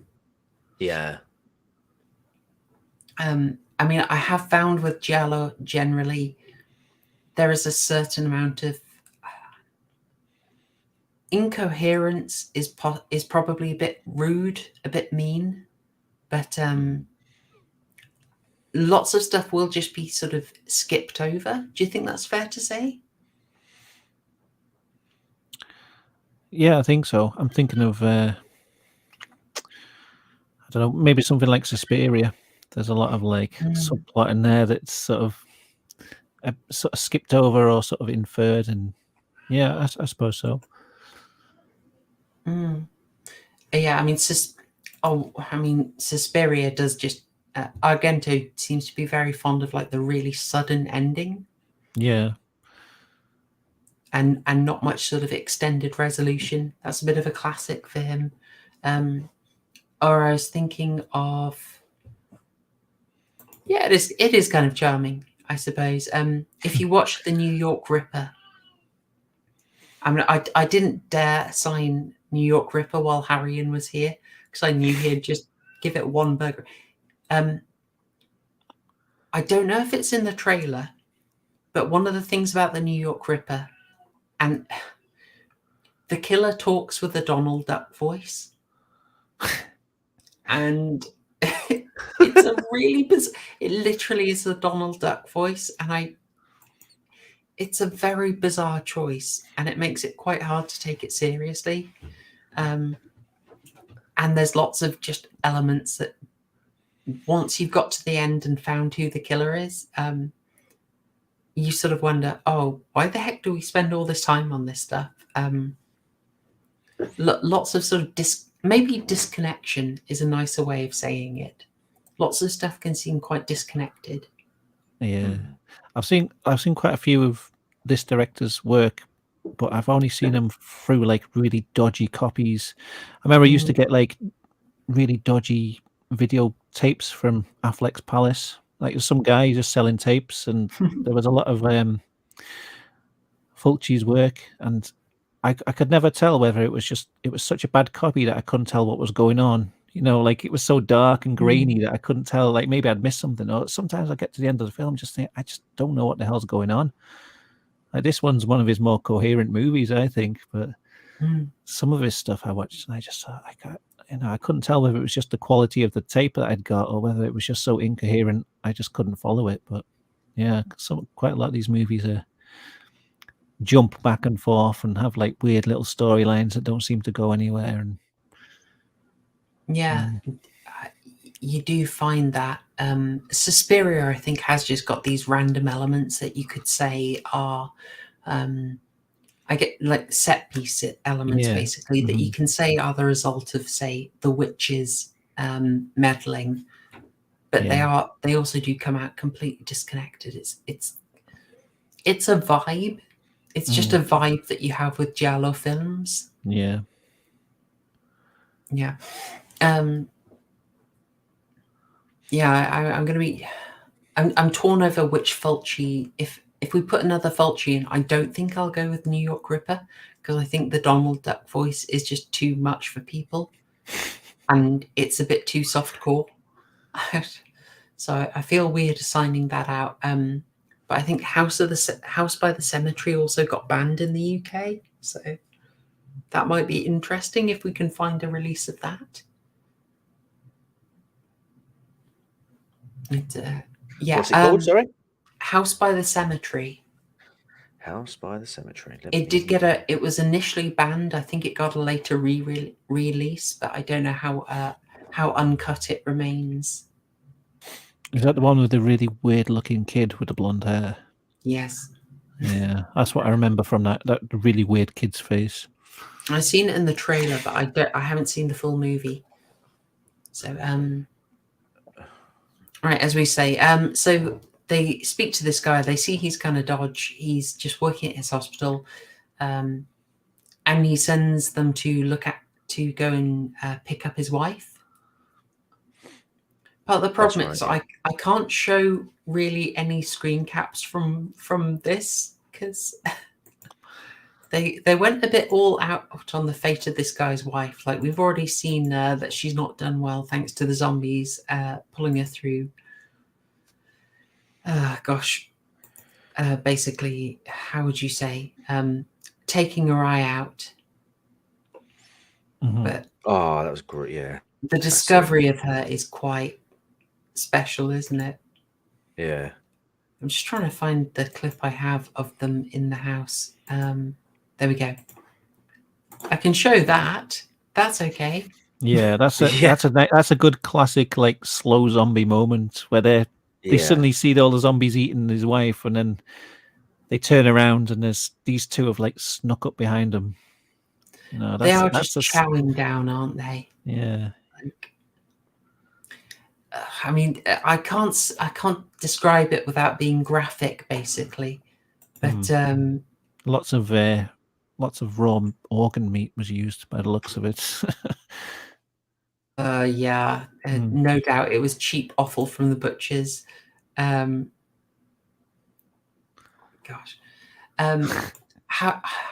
do I describe it? Something that seems to distinguish Fulci in this. When someone gets bitten, they don't just sort of get pierced. Fulci really has them like tear flesh off. Yeah. And he always does it. So it's not just, okay, if I want to do the effect the easy way, I would film someone sort of making the bite on someone and their mouth makes contact. Then you would do the makeup so a massive chunk is missing, and then you just have another shot where the person leans back, and so all the damage is done. Fulci doesn't do that. He doesn't do the easy shot. He has it where someone is biting onto an effect appliance and just tearing it off. Yeah. It's so really nasty. really effective though. Yeah. Yeah. I absolutely love it. It's so. I mean, I flinched at a few of them. Our character, and if they messed up that, they would have had to go back and do the makeup all over again, clear up all the blood. Because I'm guessing they must have had to do multiple takes on some of them. I don't know. Yeah. I mean, I would assume so. It's but they don't complicate it with dialogue. It's just a quick zoom in. So it's hopefully, if it works, they're not having to do any more complicated choreography elements. It's just, will the appliance work? But it's really grim. Susan, the woman who went scuba diving, who we gave the Britisher treatment to, she gets bitten, and it is absolutely, like, that's probably the most obvious example. It's so grim, just like big pieces are being torn off. Yeah, is that where they get a neck? Yeah, they get her neck. That's it. So Yeah. nasty. Oh, that bit, man, when like you see the zombie just slowly rising from the ground. One thing that really bugged me about this film, though, it really bothered to run. Yeah, there's loads of bits like that where they're just staring at the zombie like, oh. They don't even like try and look scared. They just look a bit like, oh, there's a zombie there. Yeah, they're like, it's just almost like a state of confusion, isn't it? I mean, I'd still run and be confused at the same time. I mean, I can run and think, what's going on? You know, you do find a lot of that, of people just being a bit paralyzed. Yeah, which is a bit unfortunate. I did quite like the sequence. This is they crash the Jeep they're in, and then they have to go out on foot, and they sit down for a bit because of Italy. The two main characters make out for a bit. It's, of course. Yeah, sure. Look, if James Bond can do it, I don't see why they can't. Yes, you're in the middle of a horrific zombie invasion. He's actually got a massive chunk of his ankle missing as a result of the accident. But gosh darn it, he wants to. Yes, I mean, absolutely. it's got to be done. Absolutely. It's one of those weird conventions, what can I say? But it's one of those things you have to have in a zombie movement, the hand coming out the ground and grabbing someone. It did bother me that these were like 400-year-old corpses, and they still look a bit like they've been buried a few weeks ago. Yeah. Yeah, that was one of the things with the effects here. I think maybe they went a little bit too far with what they were doing. If I can criticize it for a moment, just because like Shrouded said, these were obviously corpses that have been buried underneath for quite some time. They should be a bit more skeletal, but to me, it did look like they were wearing makeup or just sort of like face masks over. Some of them still had like perfectly formed eyeballs, which just wouldn't be the case. And I also had a bit of a gripe with the fact that there just seems to be bodies just buried all over this island, like in random spots. Like there's no cemetery where they can all come from. Like, I mean, just so happens these guys to be were in everywhere. a cemetery, who's in Conquistadores. Oh, this actually was a cemetery. Yeah. Okay, fair enough. But, right, okay, I'll allow that one then. Yeah, well, they were supposed to be like. He does say that this, when he finds the helmet, it must be over 400 years old or something like that. Yeah. So these guys would be dust. They'd be skeletons, wouldn't they? Yeah. They did say. I mean, they've obviously done these guys' makeup differently to the other zombies, but that is. There, you can suspend your disbelief, but there is a certain amount of like. Oh yeah, definitely. This should basically just be a pure skeleton. It's a silly idea. I'd say it definitely answers our voodoo versus materialism question though, because gosh darn it, these guys aren't getting bitten. But does it though? I would say so. I would just think these guys aren't getting bitten, so they must have responded to something else. They're not wearing masks though, so. Well, this is it. Have they been fully jabbed? Look. If I wanted to get in trouble, I wouldn't have censored the boobs. Okay. I'm just saying. Hands, face, space, and all that jazz. Oh gosh. I saved this particular image just because I thought Fulci had the really good idea of the worms in the eye socket. Yeah, the living worms. The effects don't quite live up to it, I think, because this same zombie stands up later and the worms have dropped off. And I just thought you shouldn't have just like a block there. You should have like it should be eaten all the way through. It was one of those. You might say if you don't have the effects for it, you should maybe rethink. Although I did like it when he gets shot in the back, and then like you can see like maggots falling out. I thought that was quite cool. Oh god, yeah. Some of the I guess you'd call them gags in filmmaking, like specific effect shots. Yeah. Some of these are so good because I think it's this guy who he bites Susan. He gets, as you say, he gets shot in the back. The maggots fall out. He gets whacked round the head with a cross, and then his head gets caved in. And I think that's full of maggots as well. Yeah. Although to sort of speak to what Shrouded was saying earlier, given the length of time that these people would have been, 6 feet under, the maggots would have feasted long ago. Like there shouldn't really be, unless they use like a home. Maybe they're just really well preserved. Maybe they're mummies. Maybe. I'd say if this were EFAP, someone would suggest that, if you kill the zombies by destroying the brain, wouldn't the maggots have destroyed the brain? Yeah, I thought that. Well, that's it. Yeah. Yeah. That Harrion would say that, bless him. Maybe it doesn't kill them when you shoot them in the head. Maybe it just knocks them down for a bit. Maybe after the movie finished, they got up again. All the corpses they were burying in the sand with the bullets in their head. Cleaned themselves off, got dressed, and went home for the evening. Yeah. Oh, we're going for sort of Return of the Living Dead rules here. Okay, I can go with this. If people aren't familiar with that, Return of the Living Dead is a early 80s zombie movie written by Dan O'Bannon.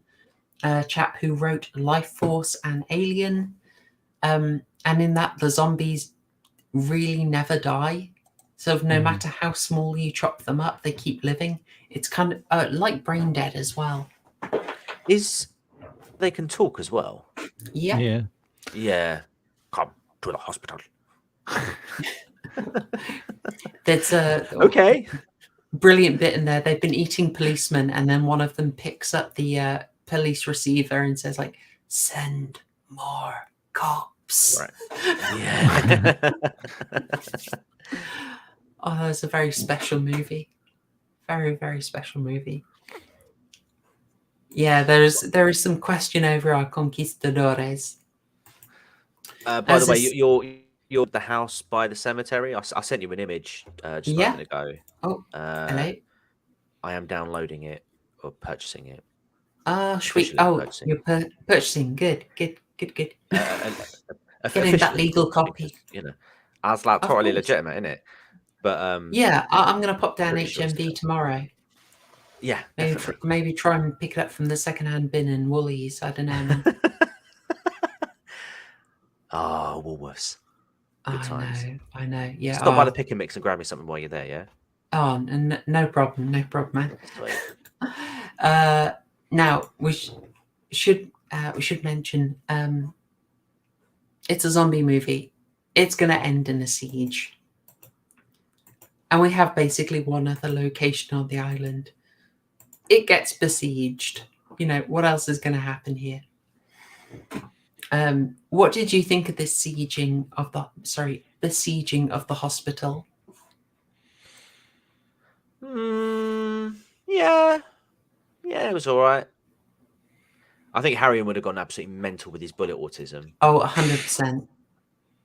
Yeah. But for those who are first timers here, we did have a regular guest on here called Harrion Gladive, and he would he would be very insightful when it came to the knowledge, well, for a Brit, of firearms, and he would study and analyze very deeply the number of bullets being expelled from a gun at any given time, just to see whether the right amount of bullets were being used, whether people were reloading at the appropriate times. If he had watched this film, he'd probably be screeching right now. I miss him. I don't think I saw anyone reload in this movie, apart from when they were using shotguns and just cocking it back, just for, Christ knows how many shotguns could hold. It was like watching the season finale of season 2's The Walking Dead, Herschel on the farm. Oh, not familiar. Oh, okay, yeah, they go full on infinite ammo. Oh, okay. Yeah, it's. I would say this is.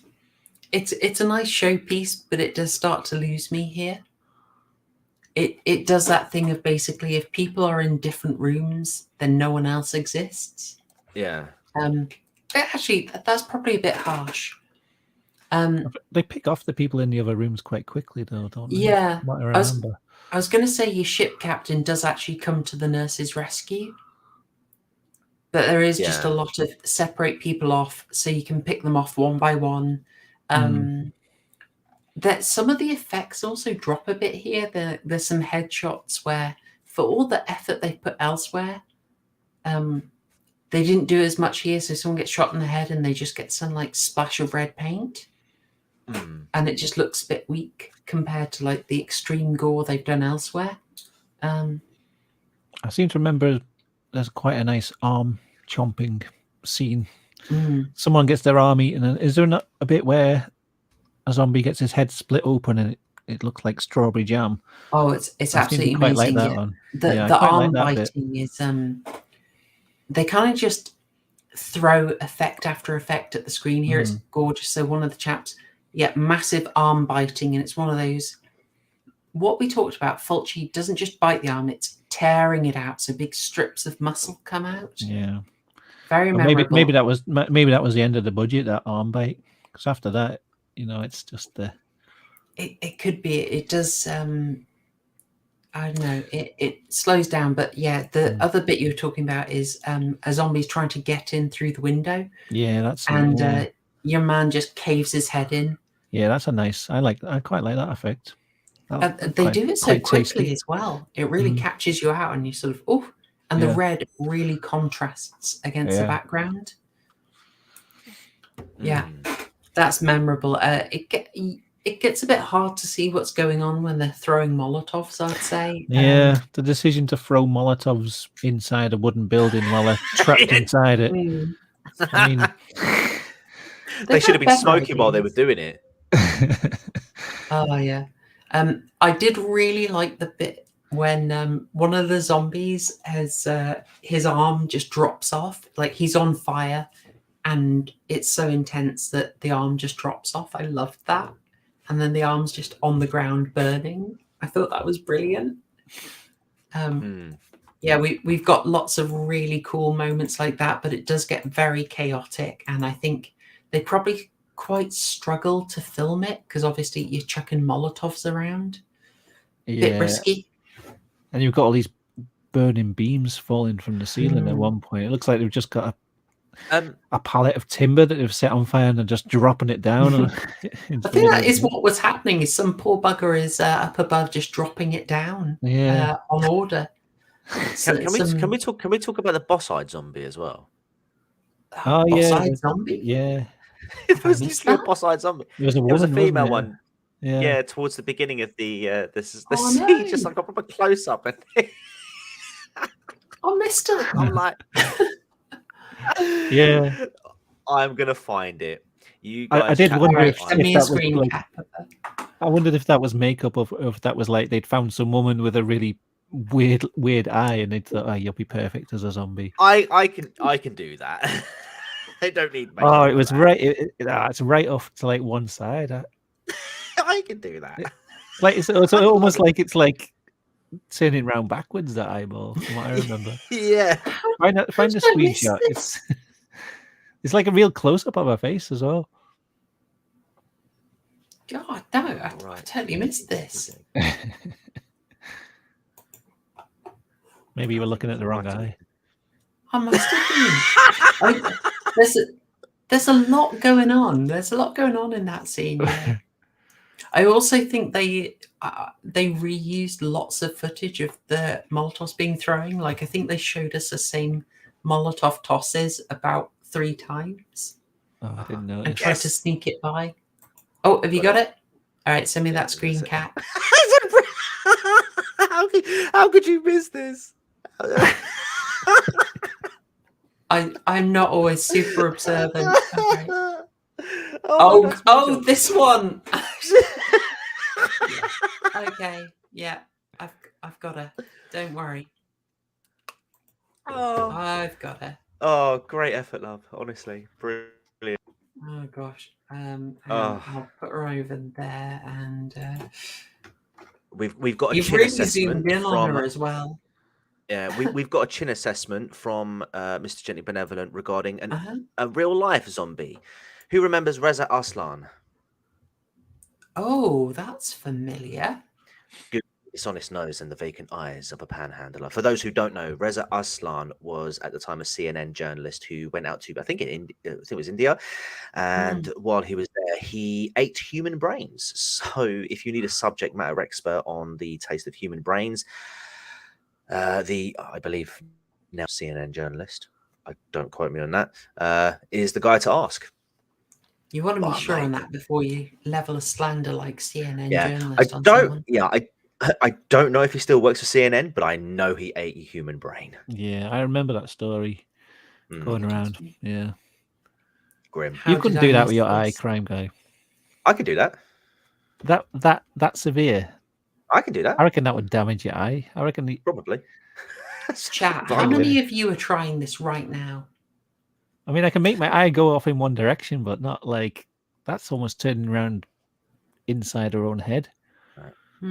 Impossible. I can make one isolate, but not that much. Goodness me. Oh, weird. Okay, well, that's wonderful, derp zombies. Yeah, you move into this thing where they are just sort of swarming. This does feel a lot more like Night of the Living Dead than Dawn of the Dead. Because because they're just trying to overwhelm you, and they just really crowd on the screen. Let's see. Oh, people are trying and getting headaches. Yes, people are trying it. I knew you would be. We also have the inevitable. Susan's back again. Classic zombie scene. And they always fall for it as well. Always. Every single time. Yeah. It's a bit blurry, Shrouded, but I've just sent you an image. It's this thing of I did feel this was maybe handled a bit weirdly, because he lets her bite him, and then he's instantly saying shoot her to the other two. Yeah. So, you changed your mind pretty quick, man. Like, it's a shame. I mean, I don't feel we really bond to these characters. I'm going to say it's. And to be fair, I'm surprised that after learning that his girlfriend had been killed, wasn't more pissed off at those two, because they were just on holiday. They weren't even meant to be out there, were they? You know, they agreed to take these people to the island, and there's no sort of reaction like, you know, if I had met you, none of this would have happened. There was no sort of conflict there. It was just sort of like, oh no, Susan, no, and it's like, come on, we got to take her. No, she's dead. Don't you get it? She's dead. And then they're like, oh, okay, yeah, let's move on to the next scene. I'm afraid not a lot of character work happens in this film. Yeah. And that again is something I've seen is kind of characteristic of Giallo. It's one of the reasons why I'd probably say that the Suspiria remake is actually better. I know that's heresy in a lot of circles, but I thought that actual focus on character, when they knew they were making something that was going to be prestige, I thought really helped it. But these do end up very schlocky, and you really don't get much schlockier than this film. They end up shooting her. They make the classic mistake. They know that when you get bitten, you turn into a zombie. And so he's just been bitten, so obviously they take him with them. I suppose they have a decent reason for it, though. I might row that back a little bit, because they have the justification of they need him to get the boat started. And then they say, oh, we'll lock him in the bilge because we need him for proof. Yeah. And then they don't need him. They do not need him at all. They get that shock revelation. Can I just say, I found that scene with walking over the bridge quite jarring, because the radio... because on the radio that, you know, they're making it sound like it's this massive like outbreak and oh my god, everyone's dying. It's like, oh, I've just had word from the producer that they've managed to get into the building. What? Oh no! And then you pan to New York and you see them walking across over the top of the bridge, but underneath you just see the cars going backwards and forwards into and out of New York, all nice and calm, as if nothing's happening. It was kind of like, well, is it as bad as they're saying it is? Because you know, the people going into New York don't seem to mind too much. It is a bit of a fail. Like they just need, if the cars were swerving, you know. Also, I've done some heresy. Look at this, Eddie. I love the owl.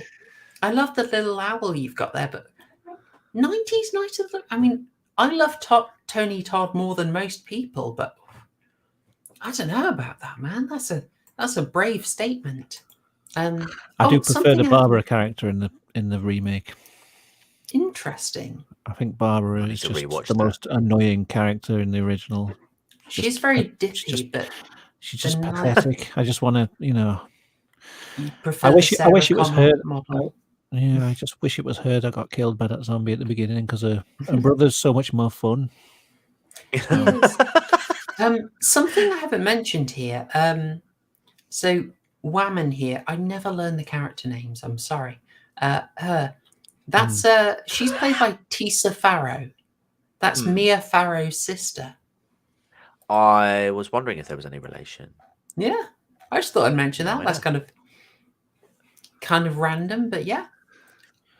Yes, we do get to the ending. Unfortunately, whilst they did pay the money for a New York shoot and they shot the skyline over and over to make darn sure you knew it was a New York shoot, they had paid the money for it. They're going to make damn well sure you know.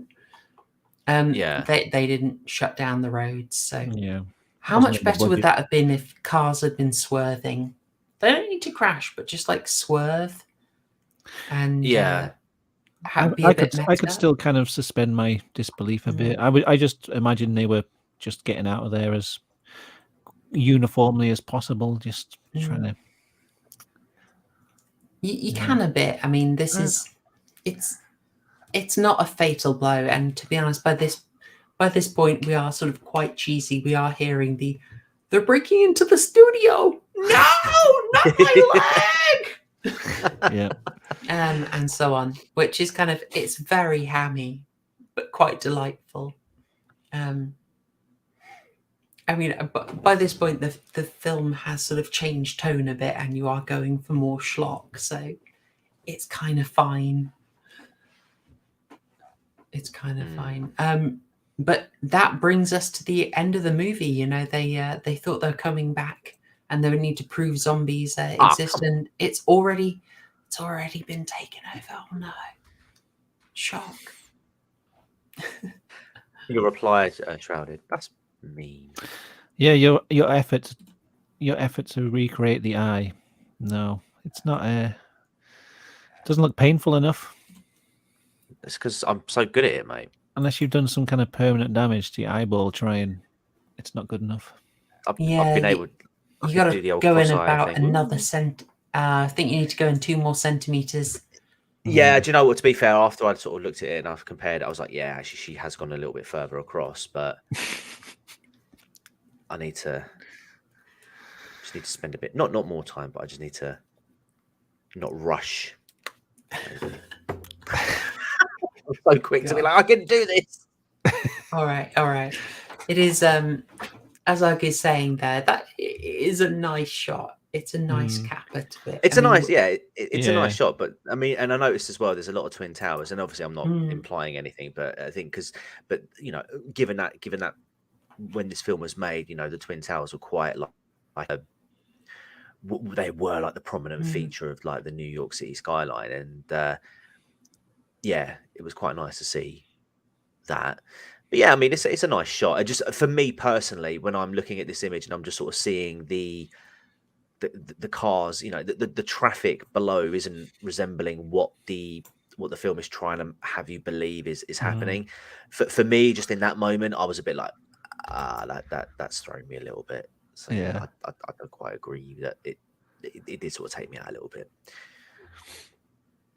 That's fair enough. It's fair enough.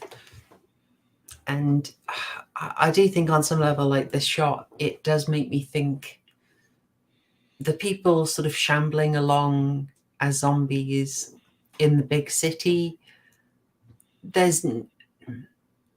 you can see that as some kind of commentary, but it's not exactly the same level as you have in Dawn of the Dead.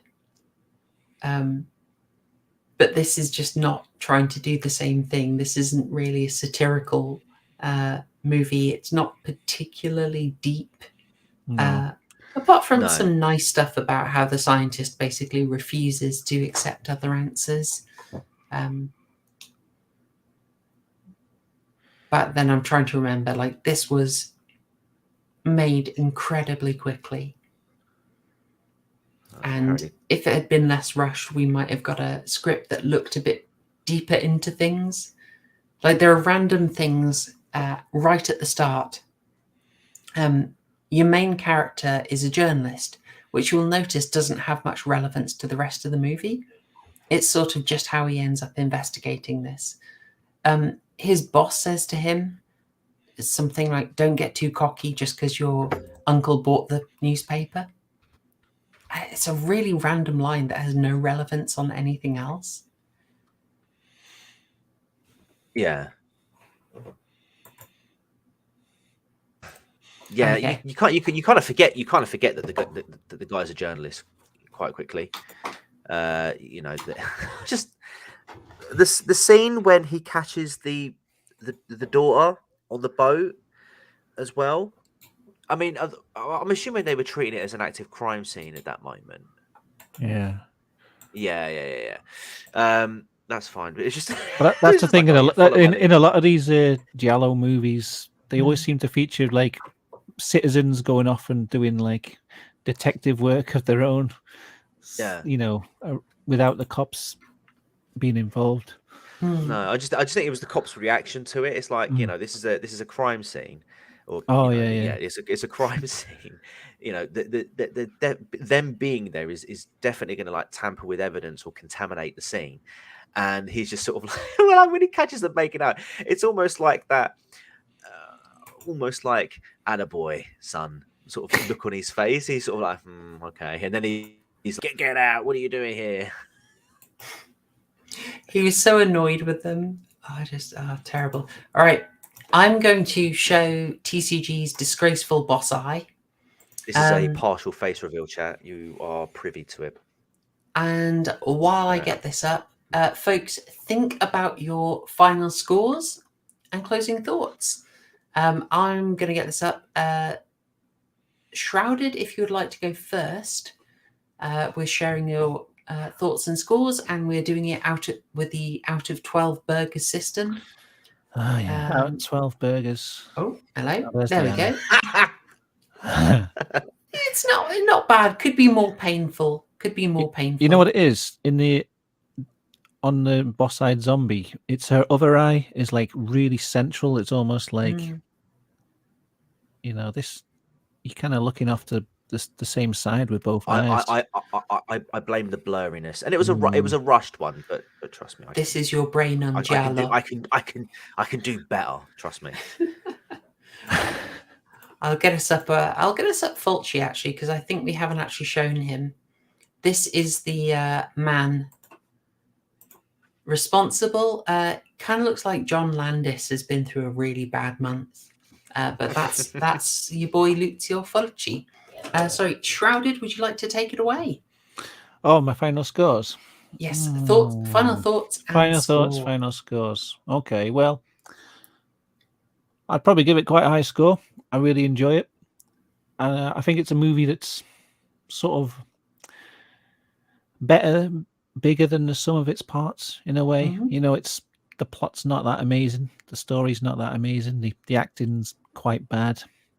Some of the effects are a bit ropey, but it's just you know, the whole thing comes together so well, and I think, as you said, it's just set pieces with a little bit of story in between to get you to each set piece, but it just keeps the pace up and just keeps you like rolling from one thing to the next. It never really gets too boring. There's not too much like just standing around talking about what's going to happen next. It's just right on to the next thing, and it's just a classic zombie movie. I think it's one of the better of the slow zombie genre, and it's a classic.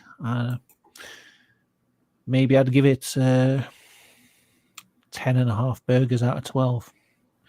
Quite a high score for a very respectable. Yeah, very respectable. I can see that. There's an element of it's not wasting time. It's and I'm just a Gore fan, so anything with that level of gore, I'm gonna give a high score just for that. Really. Well, it is creative. It did push the bar out with the gore. Like the tearing off of muscle is just not something that I saw other films doing. Mm-hmm. Oh, yep, scores coming in. How about you, TCG? How about yourself? Just saw GB's comment.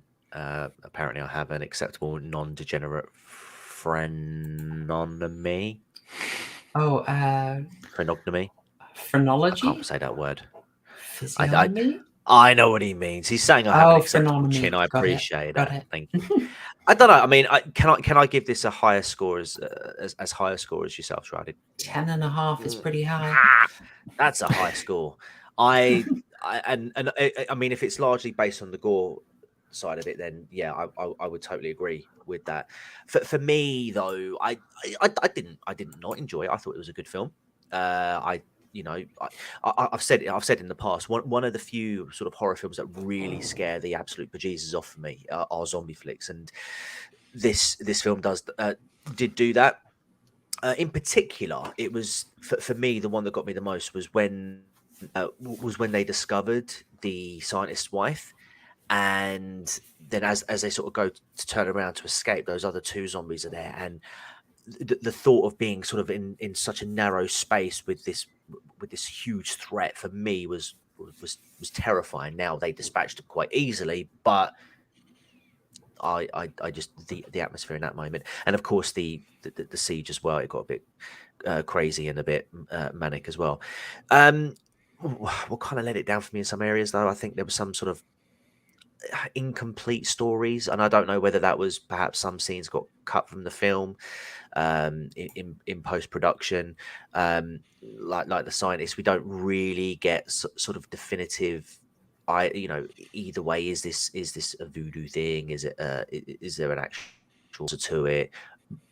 But at the same time, I can kind of see why that would be sort of an open-ended question, because of the fact that it is a zombie film, and typically we don't really know, so I'm kind of torn on that.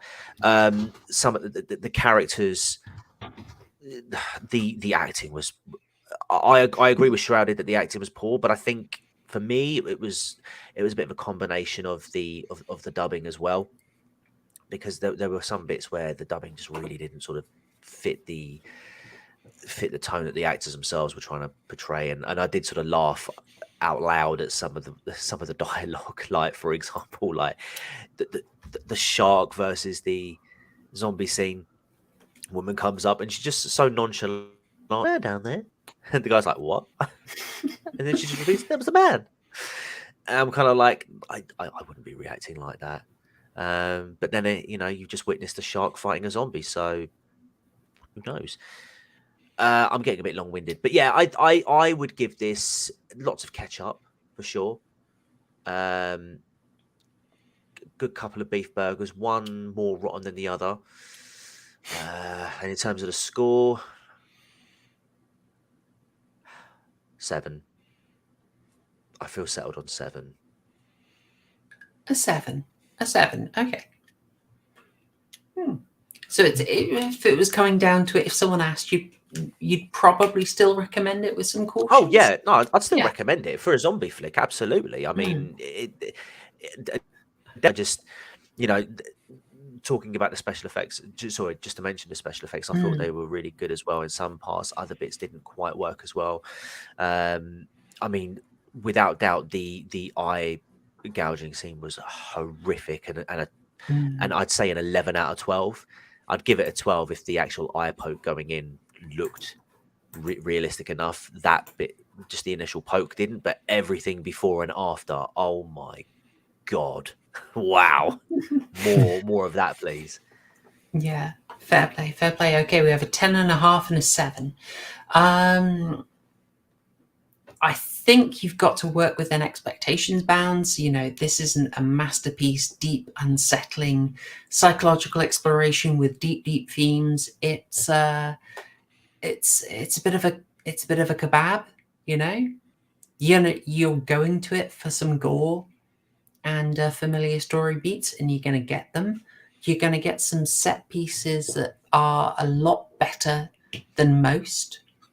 I mean, the eyeball sequence is amazing. The way it is directed is absolutely wonderful.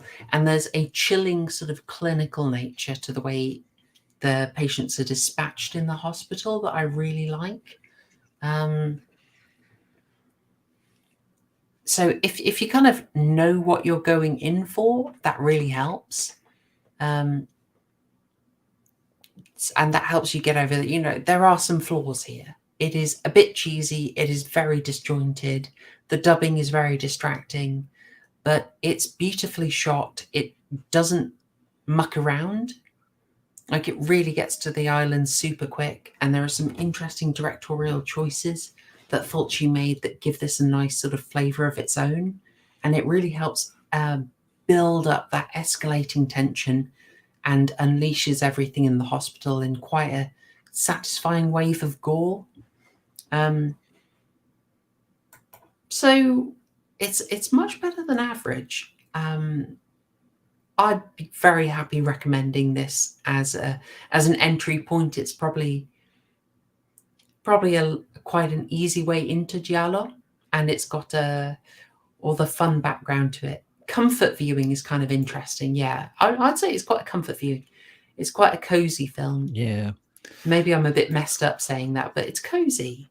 It's kind of movie you'd watch when you're off sick and you don't want to concentrate too hard. Yeah. Just put it on. And... You're there for just... I can't be mad at it. It just has some beautiful moments, like the head's getting cracked open is done so darn well. I love it. It's got a quirky charm. I think it's an 8.5 for me. I enjoyed it a lot. And there are subtleties to it that I really enjoy. Like the focus on the eye was really good. And shots like this, I really enjoyed. So for that, I think it's a strong 8.5. And I'd happily recommend this to people. Yeah, well, we are staying well within Super Nanny's limit here, finishing before 2.5 hours. So I will make sure we stay on her good side. I hope you enjoyed that, everyone. Thank you. Thank you very much, Shrouded, and thank you very much, TCG. You're very welcome. It's been a pleasure, as always. Thanks, Simon, as well. Fun. Oh, absolute pleasure. And I enjoyed the opportunity to watch this film again, because I haven't seen it for probably a decade, and I've forgotten how much I enjoyed it. It's one of the best things of doing this, and sometimes someone recommends me. I don't always like to do stuff I've seen before, but sometimes these are really lovely comfort viewings. That's really nice. Links to both our channels are in the descriptions, folks. I didn't do the usual shilling, but I'm sure you know how it goes. If you want me to be able to produce more ambitious stuff, you can join me as a member and you'll get exclusive content. I'm being ridiculously pretentious and making a director's cut of tomorrow's video, which is just building it out a bit with some more discussion of how I made the predictions that are going in the video, and also Waifu goes on a massive rant about a weird thing in the Craft Legacy. So that is a bonus for people who have joined the channel as a member. But the regular video will go out tomorrow. I will be leaving. Oh gosh, sorry guys, it's late and I'm tired. You're absolutely on the money. Horror homework. I've got some bad news for you guys. The horror homework, and it's this guy's fault. Phrenogamy. I'm spending September doing member requests, and Mr. Gently Benevolent requested we watch Plan 9 from Outer Space, the Ed Wood movie. So yeah, we're going to watch Plan 9 from Outer Space as much as we can get through. I would also recommend you watch, maybe before that, the Ed Wood movie. That's Ed Wood from 1994 with Johnny Depp, Sarah Jessica Parker, Bill Murray, directed by Tim Burton, and it won an Oscar. It's a really good movie. I love it. If you watch that biography of the director, it might help you get through his appalling film. I haven't seen Plan 9 all the way through. I have seen Glen or Glenda all the way through. It was torturous, but there we go. So that is your homework. Plan 9 from Outer Space. Mitch has agreed to suffer through it, and he will be on with us then. I mean, it could be interesting. I'm building it up. It might not be that bad. It could be a fun watch. We'll find out. But I will leave it there. Again, reiterating thanks to my guest Shrouded and TCG. Thanks to you, chat. I hope you've enjoyed this one. And I really hope you enjoyed the brand new theme tune that we have for BBFC History. I will not replay it because it will take us over the limit, but I will definitely play it next time. I will leave it there. Thanks, y'all. Cheers.